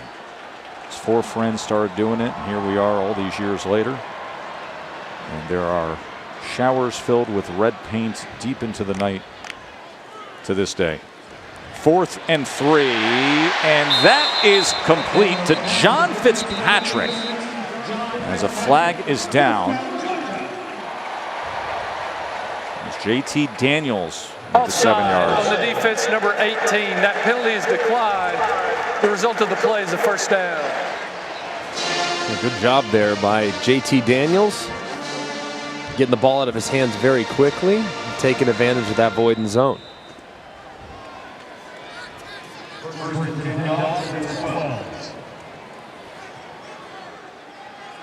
It's first down at the 12-yard line. Daniels came in on this drive to replace Stetson Bennett. Short pitch, McIntosh with a blocker in front as he gets it to the 7-yard line. Aldridge with the tackle. So last year, Daniels comes in the last 4 games. Remember, he was recovering from the ACL, comes over from USC, and those last 3 regular season games and the bowl game, that had everybody talking like, wow, this is the guy now. This is the big recruit everybody was talking about when he came out of Mater Dei High School in Southern California, the guy who started as a true freshman at USC. And then 3 starts this year, the lat injury. Bennett's been just fine, and now he is back. 2nd and 5, inside screen, McConkey, touchdown. Ladd McConkey with his 3rd of the year.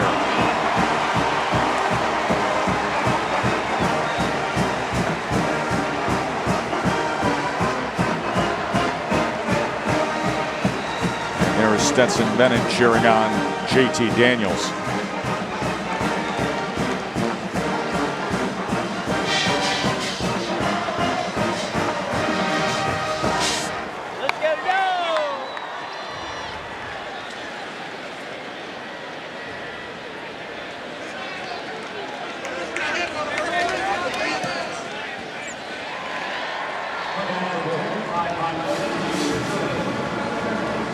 Just stealing here as it's all-out pressure from the Missouri Tigers. So what beats all-out pressure? Screens. You just get plenty of action. You take 2 for 1 out here because of the man coverage. And it's a walk-in for Ladd McConkey. Welcome back to JT Daniels as Stetson Bennett loves it. Great execution against the all-out pressure. This is the conversation we had earlier about their relationship. Listen, they have completely different personalities. You got the one cool, chill Southern California guy, and you got the feisty, constantly always trying to prove himself, overachieving East Coast guy from Georgia and Stetson Bennett. But they both love this team. They love hanging around together, helping each other out. You see right to each other on the sideline as soon as Daniels comes off the field after throwing that touchdown pass, his 6th of the year. You got to have that, man. I mean, when your backup quarterback is just as happy as you are to score a touchdown, that's what you want to see. I mean, you guys are in that room. You spend more time together than you do with anybody else. So it's great that they have such a great relationship.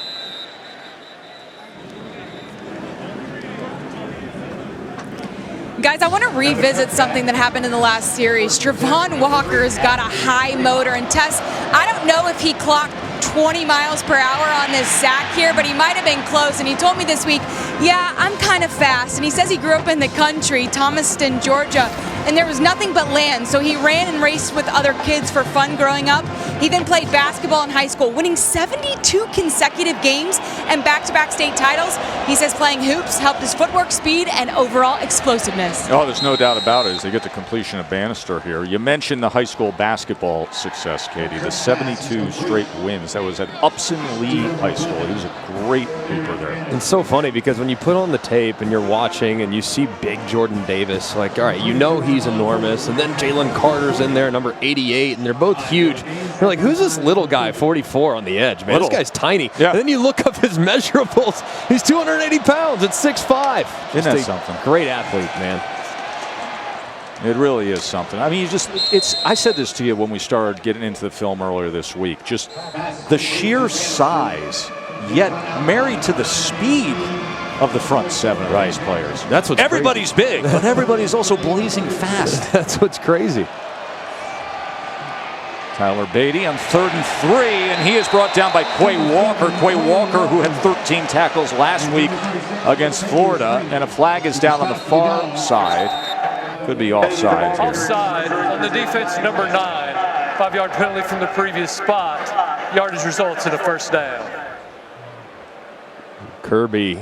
Well, Kirby's saying that's my cornerback. That's mere speed. I guess that's what you call press coverage if you're lined up offsides.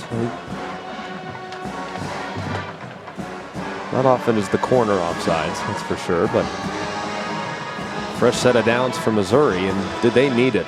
Because they haven't been able to do much offensively the last few drives. They have 26 passing yards in the game. 26. Brady Cook, the quarterback, on first down. There's the slant. He threw it behind J.J. Hester. You do not want to do that, and you especially don't want to do it with guys like Latavius Brini coming up to play the ball. How about it? I love this too by Brini. Look at him make sure he gets his head to the side. Good, clean hit. Sometimes, you get the headhunter. The guy's launching, trying to take a dude's head off. Brini hits the body right at the aim point. Good, clean hit to break up the pass.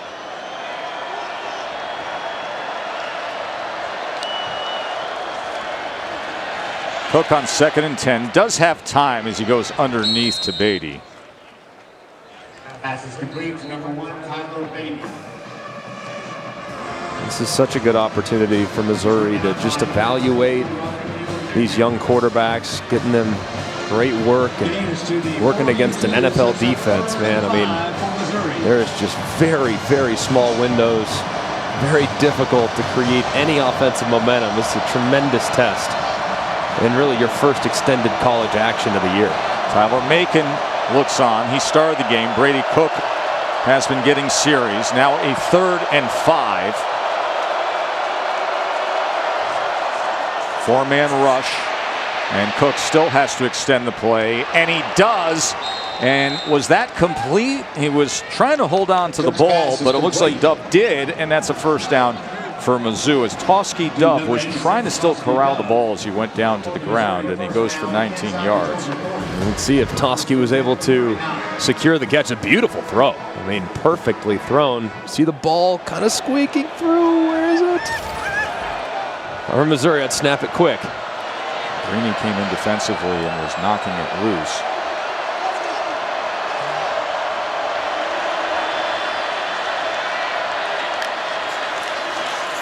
Downing.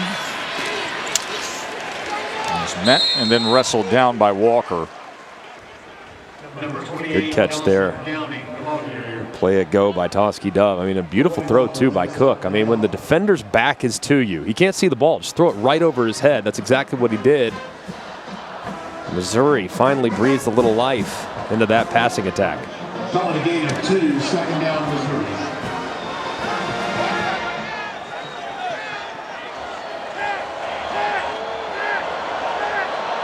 Dominic Lovett is in the backfield. Now he splits to the outside top of your screen on 2nd and 9 for Brady Cook.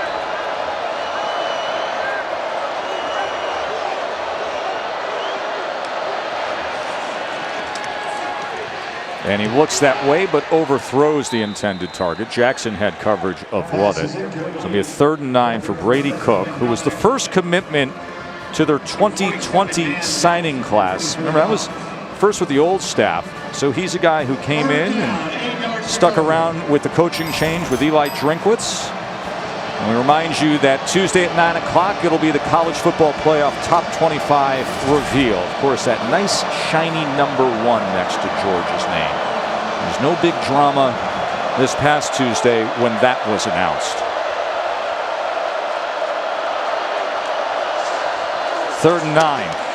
Cook's going to loft it down the near side, and it goes right through the hands of Kiki Chisholm. Kiki Chisholm, who caught a Hail Mary pass for a 45-yard touchdown last week at Vandy. Yeah, and Chisholm's their go-to guy, and that's one he had to have had. I mean, that ball was on the money. In very tight coverage between 2 defenders, and it goes right through your receiver's hands. I mean, that's one you have to catch, especially when you're targeting your go-to guy. Brini and Lassiter were all over him there. This will be a 4th down and 9.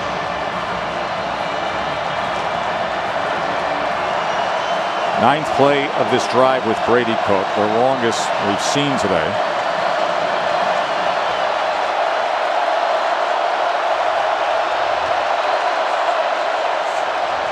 Fourth and 9. Cook is going to tuck and run and try to get it. And right at that line to gain, Jackson came up and played him. Really close. I believe he got it. Good job by Brady Cook.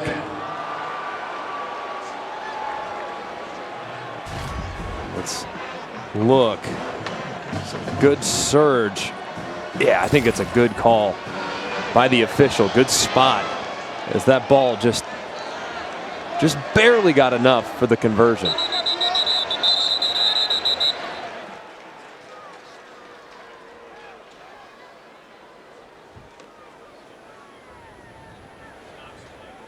looking over for review here. The ruling on the field is a first down. That play is under review.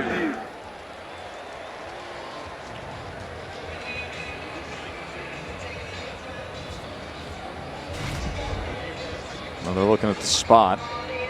Brady Cook. Where's the ball? Does look. That ball is spotted just inside the 29-yard line. And based on that first look, it does look like the ball is right at that spot. I think this play is going to stand based on the initial look that we saw from the side. Look at the ball right here.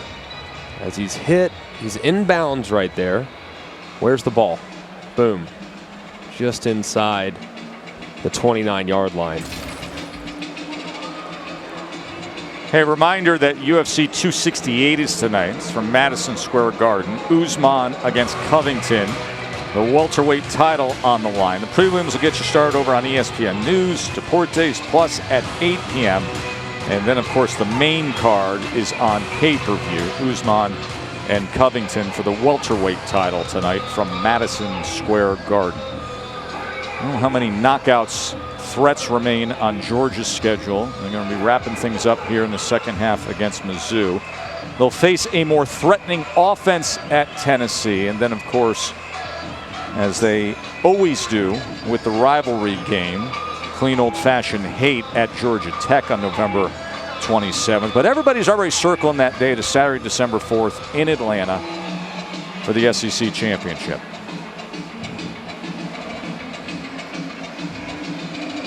They need to obviously have that day circled, but they don't know who they're playing yet. Well, you know, it's funny because we spend the whole year saying, hey, Georgia, Alabama, Georgia, Alabama. Don't look now, but things are bubbling up with the Auburn Tigers, aren't they? They are. And Auburn is a dangerous team this time of year. Alabama has won 3 national championship games since they last won in Jordan-Hare. So that's a difficult place to play. And you know Auburn, an improved Auburn team, will have something up their sleeve for the Tide. We are so due for a Wake Forest, North Carolina update. What do you say, Matt?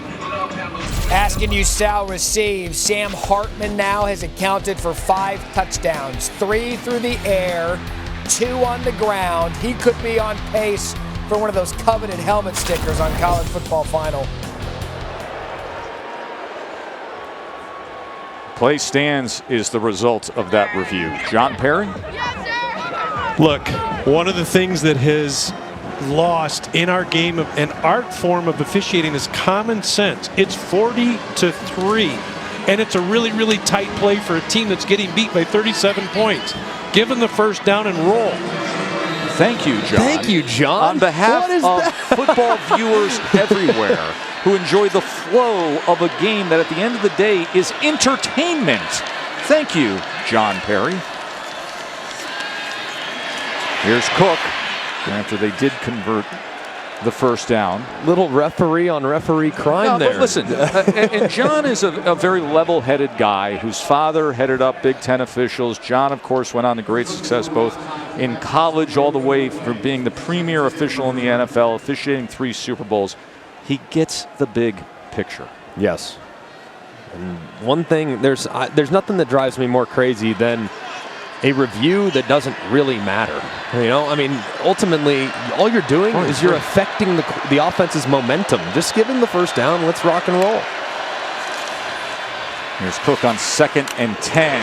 And look at Dan Jackson. You think Dan Jackson has come to play, right? He was the guy that came up and met him on the sidelines of the play we were reviewing. He's the guy that nearly jumped on the ball when we had the block punt earlier. Remember, he did that earlier this season, pouncing on a ball against Arkansas for a touchdown. Yeah, and how about the hit right there on Brady Cook as the pressure came off the right-hand side, unblocked. Be careful. Keep that head up, because any incidental contact start to run a little bit of a risk there anytime you hit a quarterback a little bit late. Channing Tindall. 3rd down and 8. Cook brought down by Nolan Smith. Yes. Just a great play. Do you think they knew this was coming? Watch this right here on the end of the line.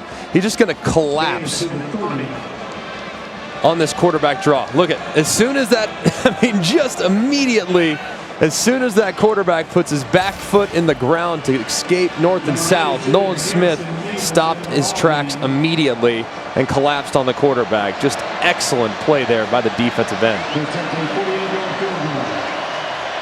48-yard attempt for Mevis.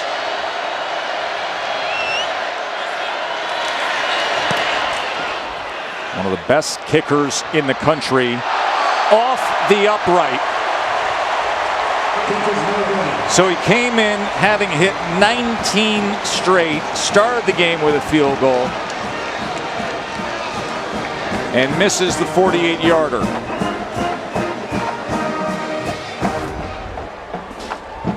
Looked like it was well struck, end over end. Nice hold, laces out. Just a little off balance, leaning to his left, but the kick was true, just the tiniest bit off the mark. This kid's good though, Mevis, let me tell you. He's 3 for 3 beyond 50 on the year. That was his first miss on the year there. Hit that amazing 56-yarder in that game that went to overtime that they lost up at BC, but it was like a big-time pressure kick. He's got a good leg. JT Daniels was hit as he throws. That is dangerous, extending yourself, coming forward. And then Martez Manuel was right there as Daniels was trying to stride forward. And right there, I mean, that was very lucky because Martez Manuel, there was a bust in the protection. Martez Manuel was completely unblocked. And there's nothing worse, telling you as a quarterback, there is nothing worse than an unblocked safety. Because those guys, not only can they absolutely hammer you because they're strong as can be, but they're fast as can be too. You think those D-line hits hurt? They don't. The safety hits. My ribs still hurt from a hit that Eric Berry gave me about 12 years ago. Look at Edwards out of the backfield.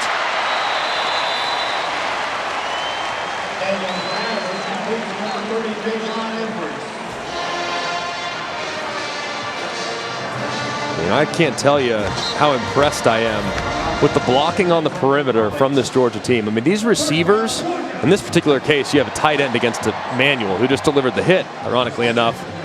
So that's a little unfair, especially when that tight end is 265 pounds like Washington was. But they do a great job on the edges blocking at wide receiver here for the Bulldogs. Ball was thrown behind and intercepted by Carlisle. Daniels threw it behind the intended receiver, and it is picked off. Jalen Carlisle with the interception as Daniels could not connect with Jermaine Burton.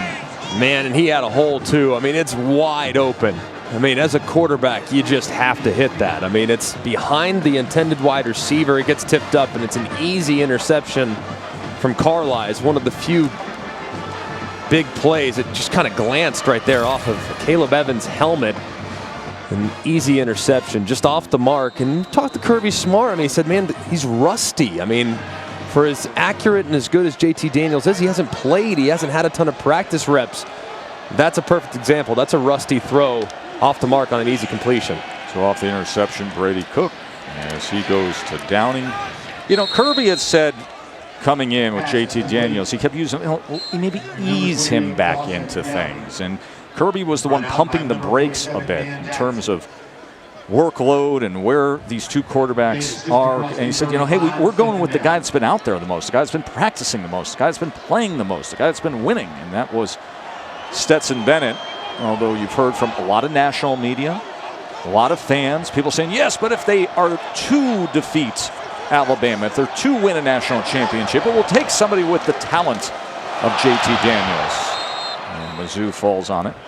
Yeah, no doubt. And I think, too, and and we'll hit it again in the fourth quarter here, but it's really hard to stay in rhythm as a quarterback. I'll give you a good analogy as to just how difficult it is to stay sharp throwing the football when we returned. That I think everybody will be able to relate to, especially as the holiday season starts to head our way. What a tease. Oh, you like that? You got to stay with us now. Anywhere, no, you better stay with us. Keep that headset on. How about that? Keep it locked in here. I mean, this is broadcasting gold out of G-Man.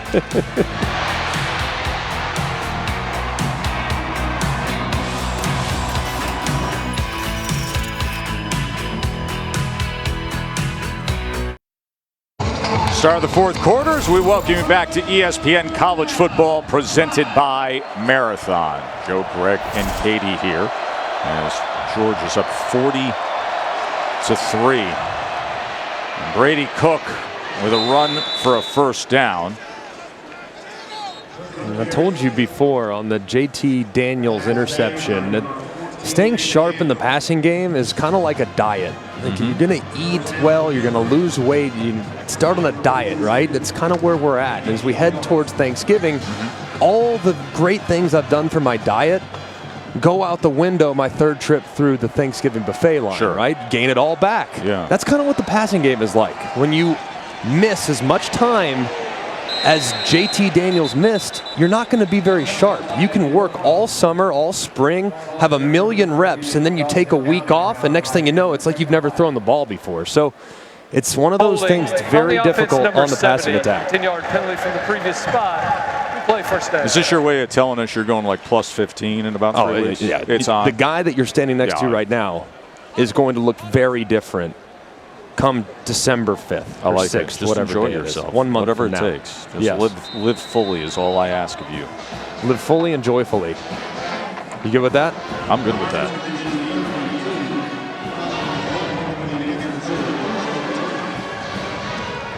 Missouri offense has had only 155 total yards against this stellar Georgia defense.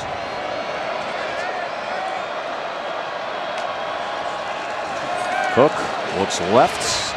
That ball was deflected. Let's go to Matt again. Is there any chance we can start the Sam Hartman Heisman Trophy campaign after today? He is absolutely lights out against North Carolina's defense.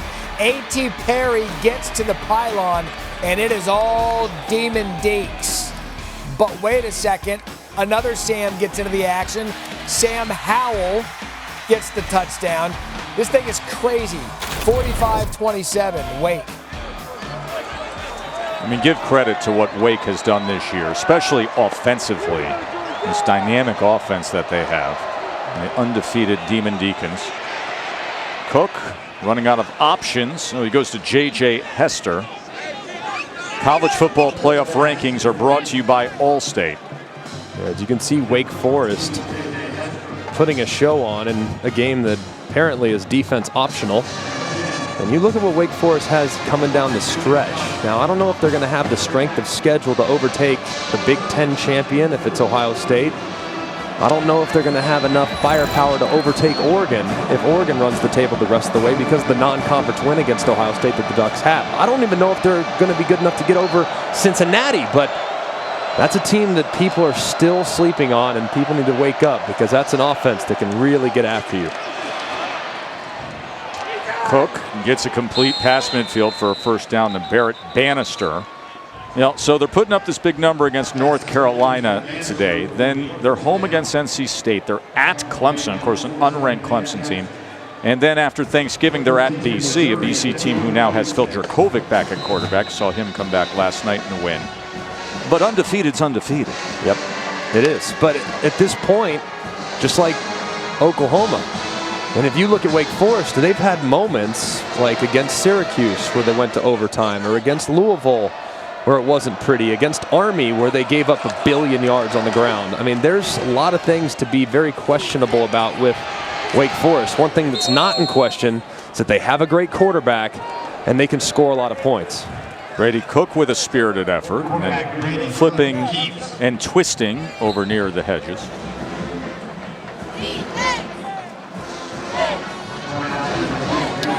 Well, guys, I love Kirby Smart's messaging this past week. On Tuesday, he encouraged his team to watch the Atlanta Braves play for a World Series championship rather than the college football playoff ranking show. Sorry, ESPN, but he said there was no need to watch it. Of the 7 teams who were ranked #1 on the first night of the rankings when they were unveiled, only 1 team went on to win a national title. Georgia, of course, was one of those teams. 6 #1 teams lost their way. Nakobe Dean told me the reminder from the head coach was unnecessary. He said, as players, we're unfazed by the ranking. He says all that matters is how we finish. There's always a lot of football to be played, critical games down the stretch. I'm going to take issue with Kirby Smart, though, saying he told his players not to watch the playoff ranking reveal show. Point taken, but the Braves game started at 8:09. The playoff ranking show was on from 7 to 8. Come on, coach. Got to watch the worldwide leader for the rankings release, right? As Cook was taken down. And speaking of which, we'll remind folks that the next ranking show will be coming up this Tuesday. We'll see what happens. Everybody reacting to the news of Cincinnati coming in at #6. I actually think there's a more interesting story with Alabama at #2, which, the consensus was, oh, that was a no-brainer. We felt, hey, Alabama's #2 team in the country.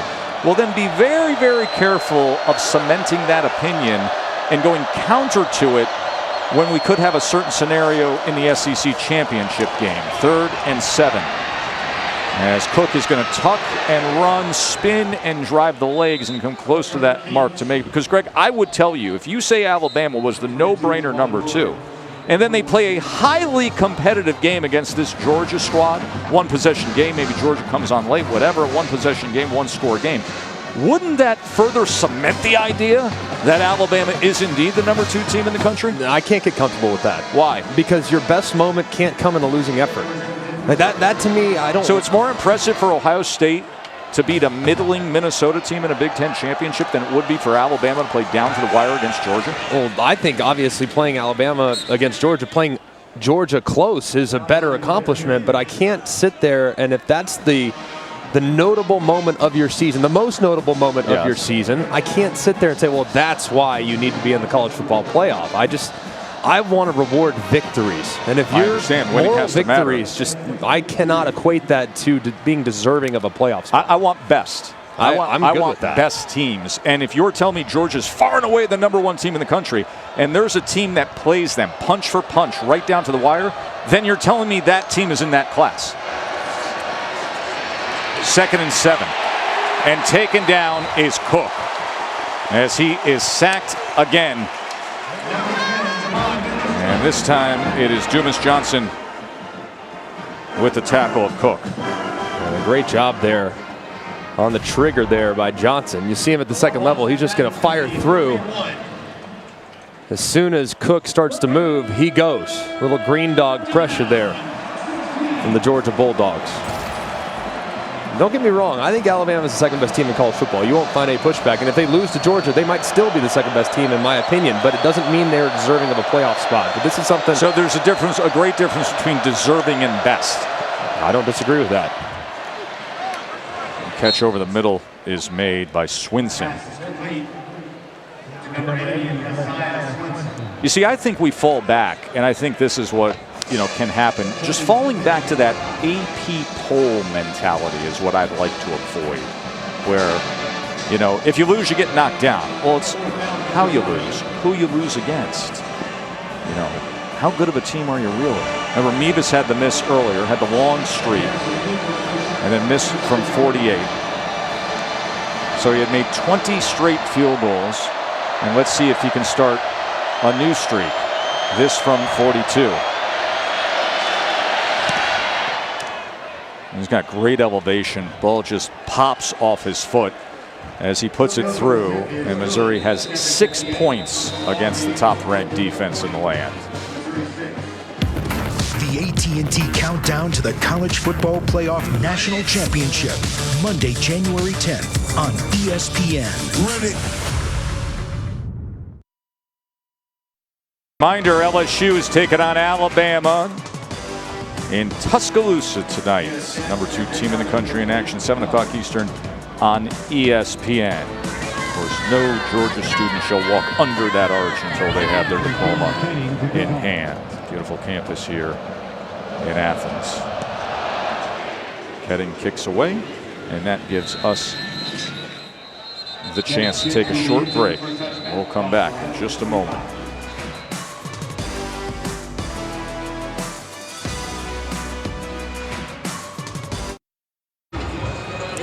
Welcome back to Athens. Bulldogs up big as the sun is finally shining. Hey, you two in the booth, it's time for the AFLAC trivia question.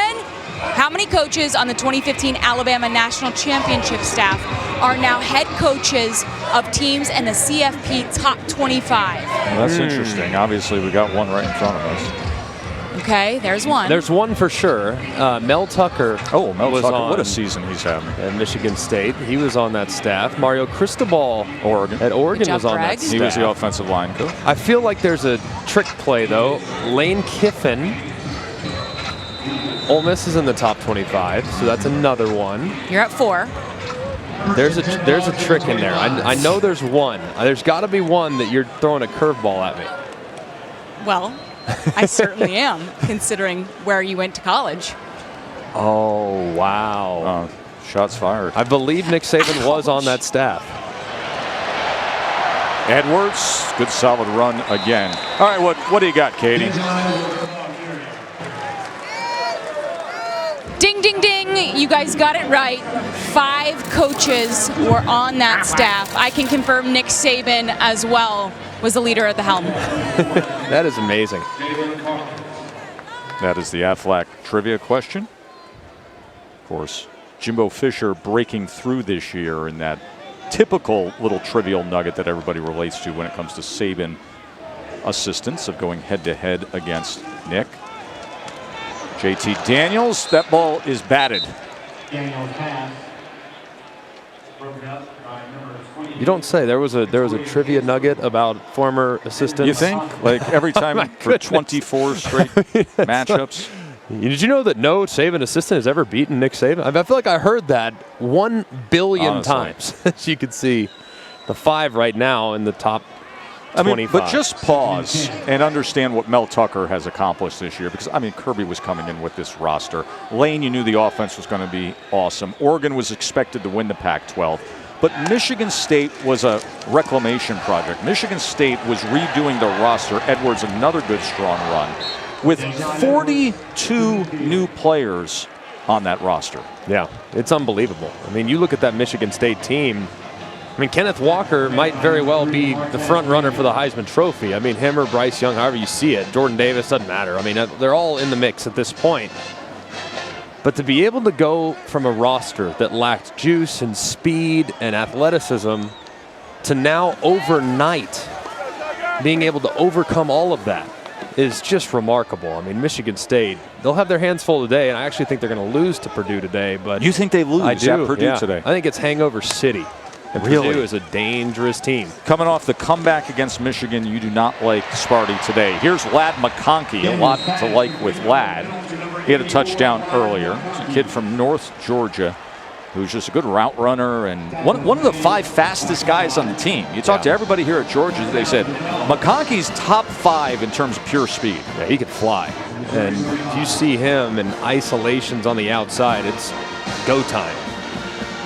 So he's been a nice addition, a guy that they're very excited about. This young group of wide receivers, him and A.D. Mitchell, they're going to be really good for a lot of years here at Georgia. Heavy dose of Edwards again here with under 6 minutes to play. And Georgia defense that will take pride in not giving up a touchdown if they get to this finish line with still that 6 on the board with Missouri. They've only given up 5 on the year of the Georgia defense. They have scored 3 themselves. And you really look at this Georgia team. They're so complete. But Kirby Smart's always going to nitpick, right? Like, how can we get better? And if you look at this performance today by the offensive line, now they're without their left tackle. And Jamari Salyer, he's going to be out for a little bit now. And I don't think the offensive line's been great today. by Georgia's standards. So if there's one area where you're going to really look at this performance and kind of evaluate the whole performance, you got to be more efficient running the football in a traditional sense. Yes, Kearis Jackson had a 37-yard carry. Arian Smith had a 15-yard carry. They had some nice things on the end arounds and the jet sweeps, but in a traditional down the middle of the field run game against a defense that struggles against the run, they have to be a little disappointed with their performance in that regard. Rosemy Jack Saint with the 7 yards on that last play.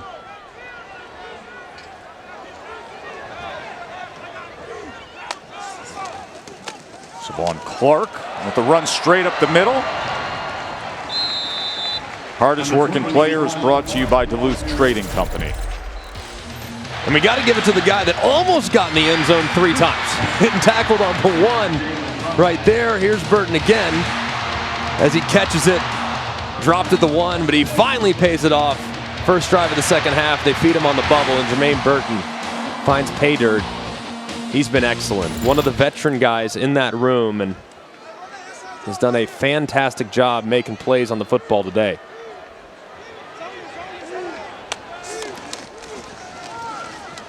Clark again. All right, so how do you beat this team, Greg? If you're going to line it up and say, all right, let's build the team, or tell me the team that you like to defeat this seemingly unbeatable Georgia team, what is it? What does it look like? Well, I think the best team, the team that has the best chance is Alabama. I don't think that should come as really any surprise. I mean, I think the way to beat them right now is down the field. I mean, at this point, and you can see it at times, South Carolina, a couple other games where there were some guys open downfield for some big plays in the passing game. So I think if there's one way that you got to kind of attack them, that's how you do it. It's going to be hard. You got to hold up in protection too, because that pass rush is ferocious. But I think that's really the only way. You got to be able to manufacture big plays. So if you don't have big play potential, you're in trouble. We're going to find out next week. I mean, Tennessee is a team that can create big plays. So we're going to find out whether or not Georgia's improved in that regard when they take on the Volunteers. Alabama obviously has the weaponry on the outside with Williams with the speed and Mechie with the overall talent. Ohio State has weaponry out on the perimeter and downfield threats. Ohio State's, I think, a very dangerous team. It's probably has its best football in front of it. Daniels sends that out on 3rd and 4. Ohio State now struggling a bit against Nebraska, which can't say is a huge surprise with the improvements that Nebraska's made throughout the course of the season. Ohio State has Michigan State, has Purdue, Michigan State, and at Michigan down the stretch. Bob Lesney coming on for the field goal attempt.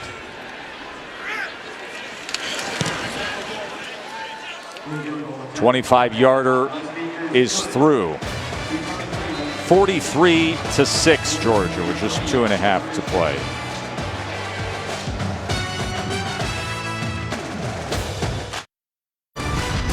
ESPN College Football is presented by Marathon, driven forward, and in part by Mazda. Some of the great Georgia teams of a generation ago, of course, the Herschel years, the 1980 National Championship team, the 81 team, the 82 team. Of course, Todd Blackledge loves to talk about that Sugar Bowl. There's great effort there with Penn State. And now this generation of Georgia, where they think they're going to break through, hopefully, at the end of this season. All right, this season in college football, we've been talking about it. What's up is down, seemingly. It's wild. I mean, everything is backwards this year. You look at the Big 12, everyone thought Texas and TCU would have a chance to be great this year. No, instead it's Baylor, who is crashing the party with only 1 loss so far. You look at the Big 10, I mean, Sparty and Michigan. I mean, they're up. Amazing. Everyone thought Jim Harbaugh, oh, he's done. And then down 2 teams that were really in the mix last year. ACC with Wake Forest, what they're doing, and Pitt as well. Pretty amazing, and they're not the only ones. We'll get to the other conferences. It's just been a totally upside-down year, with the exception of the usual suspects in Alabama and Georgia. Tyler Macon back into the game, and Macon downfield. It was a good effort on the ball that time by Swinson. And you look at the ACC, of course, like we just referenced, and here's the SEC. Ole Miss, of course, been great. Kentucky, one of the biggest surprises in the SEC this year with how well they've played. And, of course, LSU, very up, very down. Is it LSU been? And beating Florida and, of course, looking terrible against Kentucky. Well, I think even as pronounced when you go through those individual teams is also what we thought the Heisman race would look like when you think preseason. I mean, heck, you know, you look here at JT Daniels. That was a name people were floating out there. Spencer Rattler's not even starting any longer. He was a Heisman favorite. So DJ Uiagalelei been out of the line. And instead you got guys like Kenneth Walker. Oh my sitting goodness. there on top. And then that guy right there, you see at the bottom of your screen, he's tough to miss. Jordan Davis at 6'6", 340 pounds. Now listen, it's going to be very difficult for Jordan Davis to even make his way to New York. But we've talked about it, how impactful he is. In recent years, you go back to 2009, when it comes to defensive linemen and Heisman finishes, Ndamukong Suh was number 4. I voted for Ndamukong Suh. I thought he was by far the most outstanding, most impactful player in college football that year. But through the years, guys like Jadeveon Clowney, Greg, was 6th. Chase Young was 4th. Jordan Davis, to me, is right at that level. Oh, yeah. When it comes to impacting the game. 100%. I've had defensive players on my ballot at least 3 or 4 different times. I've had Quinnen Williams. I've had Roquan Smith, who at Georgia at linebacker, he was unbelievable that year. And I had him on my ballot. I mean, I have no problem voting for a defensive player because the goal is to find the most. What a great catch there. The goal is to find the most outstanding player. Who's the most outstanding player in college football? And a case can be made for Jordan Davis. Look at the impact when he's on the field. Look at the yards per play. Yards per play down almost a full yard. Yards per attempt down. Quarterback contact, the likelihood of getting hit. If you're going to put together a list of the best players in college football, the most outstanding player, which is who the Heisman goes to, and he's not on it, your list lacks credibility. I'm not saying he should win it. I'm just saying he needs to be considered. Teammates are all in on Jordan Davis for Heisman. Guys like Trevon Walker and Nakobe Dean, they say they're happy Davis is garnering the attention as a defensive player. He said if he were to win it or even get invited, teammates say it'd just be an inspiration, not only because he's a defensive player, but just because he's a big guy. Like, linemen on both sides realize they sometimes have a thankless job. Trenchmen on this team and probably far beyond are rooting for him. By the way, on this last drive by Mizzou, Tosky Dove has had 2 sensational catches. And now Macon trying to get to that goal line. And let me tell you something. These are the final seconds, but believe me, this Georgia defense does not want to give up a touchdown. They've only given up 5 on the year, and there's a timeout being used by Mizzou. Georgia's defense takes great pride in not giving up touchdowns. We got 23 seconds left in the timeout.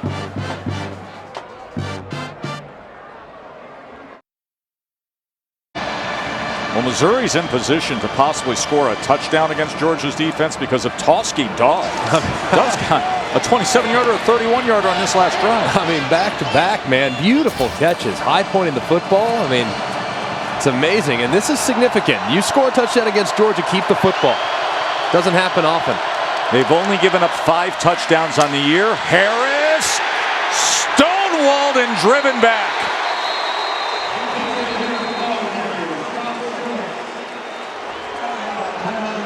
And Missouri's going to call a timeout. Missouri is going to call a timeout to try to score here in the last 15 seconds against Georgia.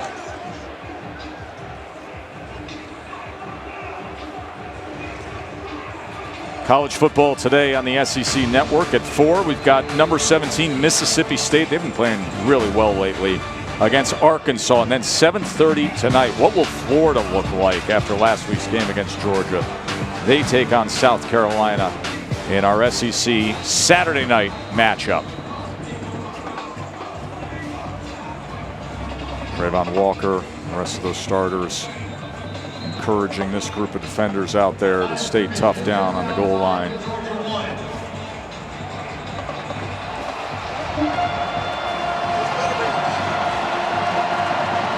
Third and goal. Crowd is roaring in a 43-6 game because they love this Dogs defense. Will this be only the 6th touchdown scored against them this year, or can they keep Mizzou out? Macon to the end zone, batted away. He was looking for Chisholm, but it was batted away. That was William Poole who was there defensively. And that was one of those. It was kind of like the Super Bowl with the Seahawks and the Patriots. You have to throw on third down because you are out of timeouts. If you get stopped in a run play there on the 1-yard line, you might not have an opportunity to get to the line and snap it on fourth. So you got to throw it on third. Now you have your whole playbook. I'd run the ball. I'd run the quarterback, frankly. Freshman quarterback is Tyler Macon. And Georgia does it. And the crowd loves it. As Macon couldn't connect with Parker. Trayvon Walker says, attaboy. Oh, man. They keep him at 6. And Macon, this is one. I mean, he's got his wide receiver right in the flat. Parker, I mean, he's wide open. Just toss it to him. Oh, my goodness, it's in and behind him. That was not great defense on that play. It was wide open. It was just more bad offense. So, great stand either way by the Bulldog defense. Big learning experience for Tyler Macon today as he got the start with Connor Bazelak out. Bazelak was injured last week. Those guys are going to go marching forward. #1 team in the country. 9-0 with this win. JT Daniels returned to action. Stetson Bennett had 255 yards passing, 2 touchdowns. Daniels came in, had a touchdown pass and an interception. And then there's that defense. 9 straight opponents now held under 14 points, right on average of keeping Missouri at 6. Boy, are they something. Yeah, they can get after you, man. I mean, they are so impressive, so athletic, so disruptive. This offense, too, a lot of things to clean up. But, hey, you take a win, a dominant win, any day of the week against SEC competition. And once again, just because people will be talking about it, the quarterback situation here, what you said about Stetson Bennett seems to hold for him. It does. And I think Stetson Bennett doesn't get the credit that he deserves. I understand that. And people are disappointed naturally all the time. The quarterback's always going to be a lightning rod for criticism. Understandable. But Stetson Bennett gets the job done, man. I mean, he's smart. He's accurate. He's a good athlete. He complements your run game. And his teammates love him.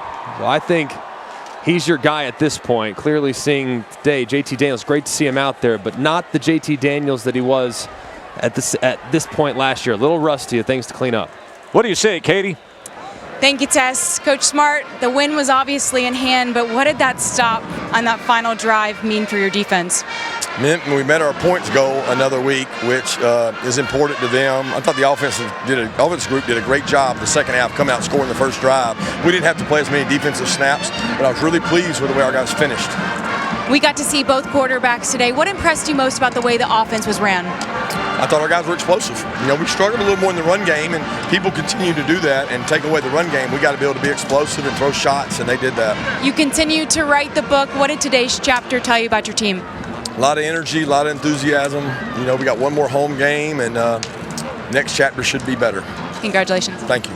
That's what he says, Greg. Just write the next chapter, make it better than the chapter before.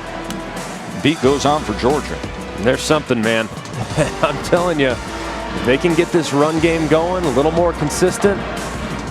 This is the best team in college football, and it's a pretty wide gap between them and the rest of the college football world right now, especially on the defensive side of the football. Everybody touched the ball. Everybody got involved. Smith had a touchdown catch. McConkey had one. Burton had one. ran the ball well too. 43-6. Number one rolls coming up next. College football continues as Oklahoma State takes on West Virginia. For everybody on this crew, I'm Joe Tessitore, thanking you for watching. So long from Athens. ESPN thanks you for watching this presentation of the Southeastern Conference.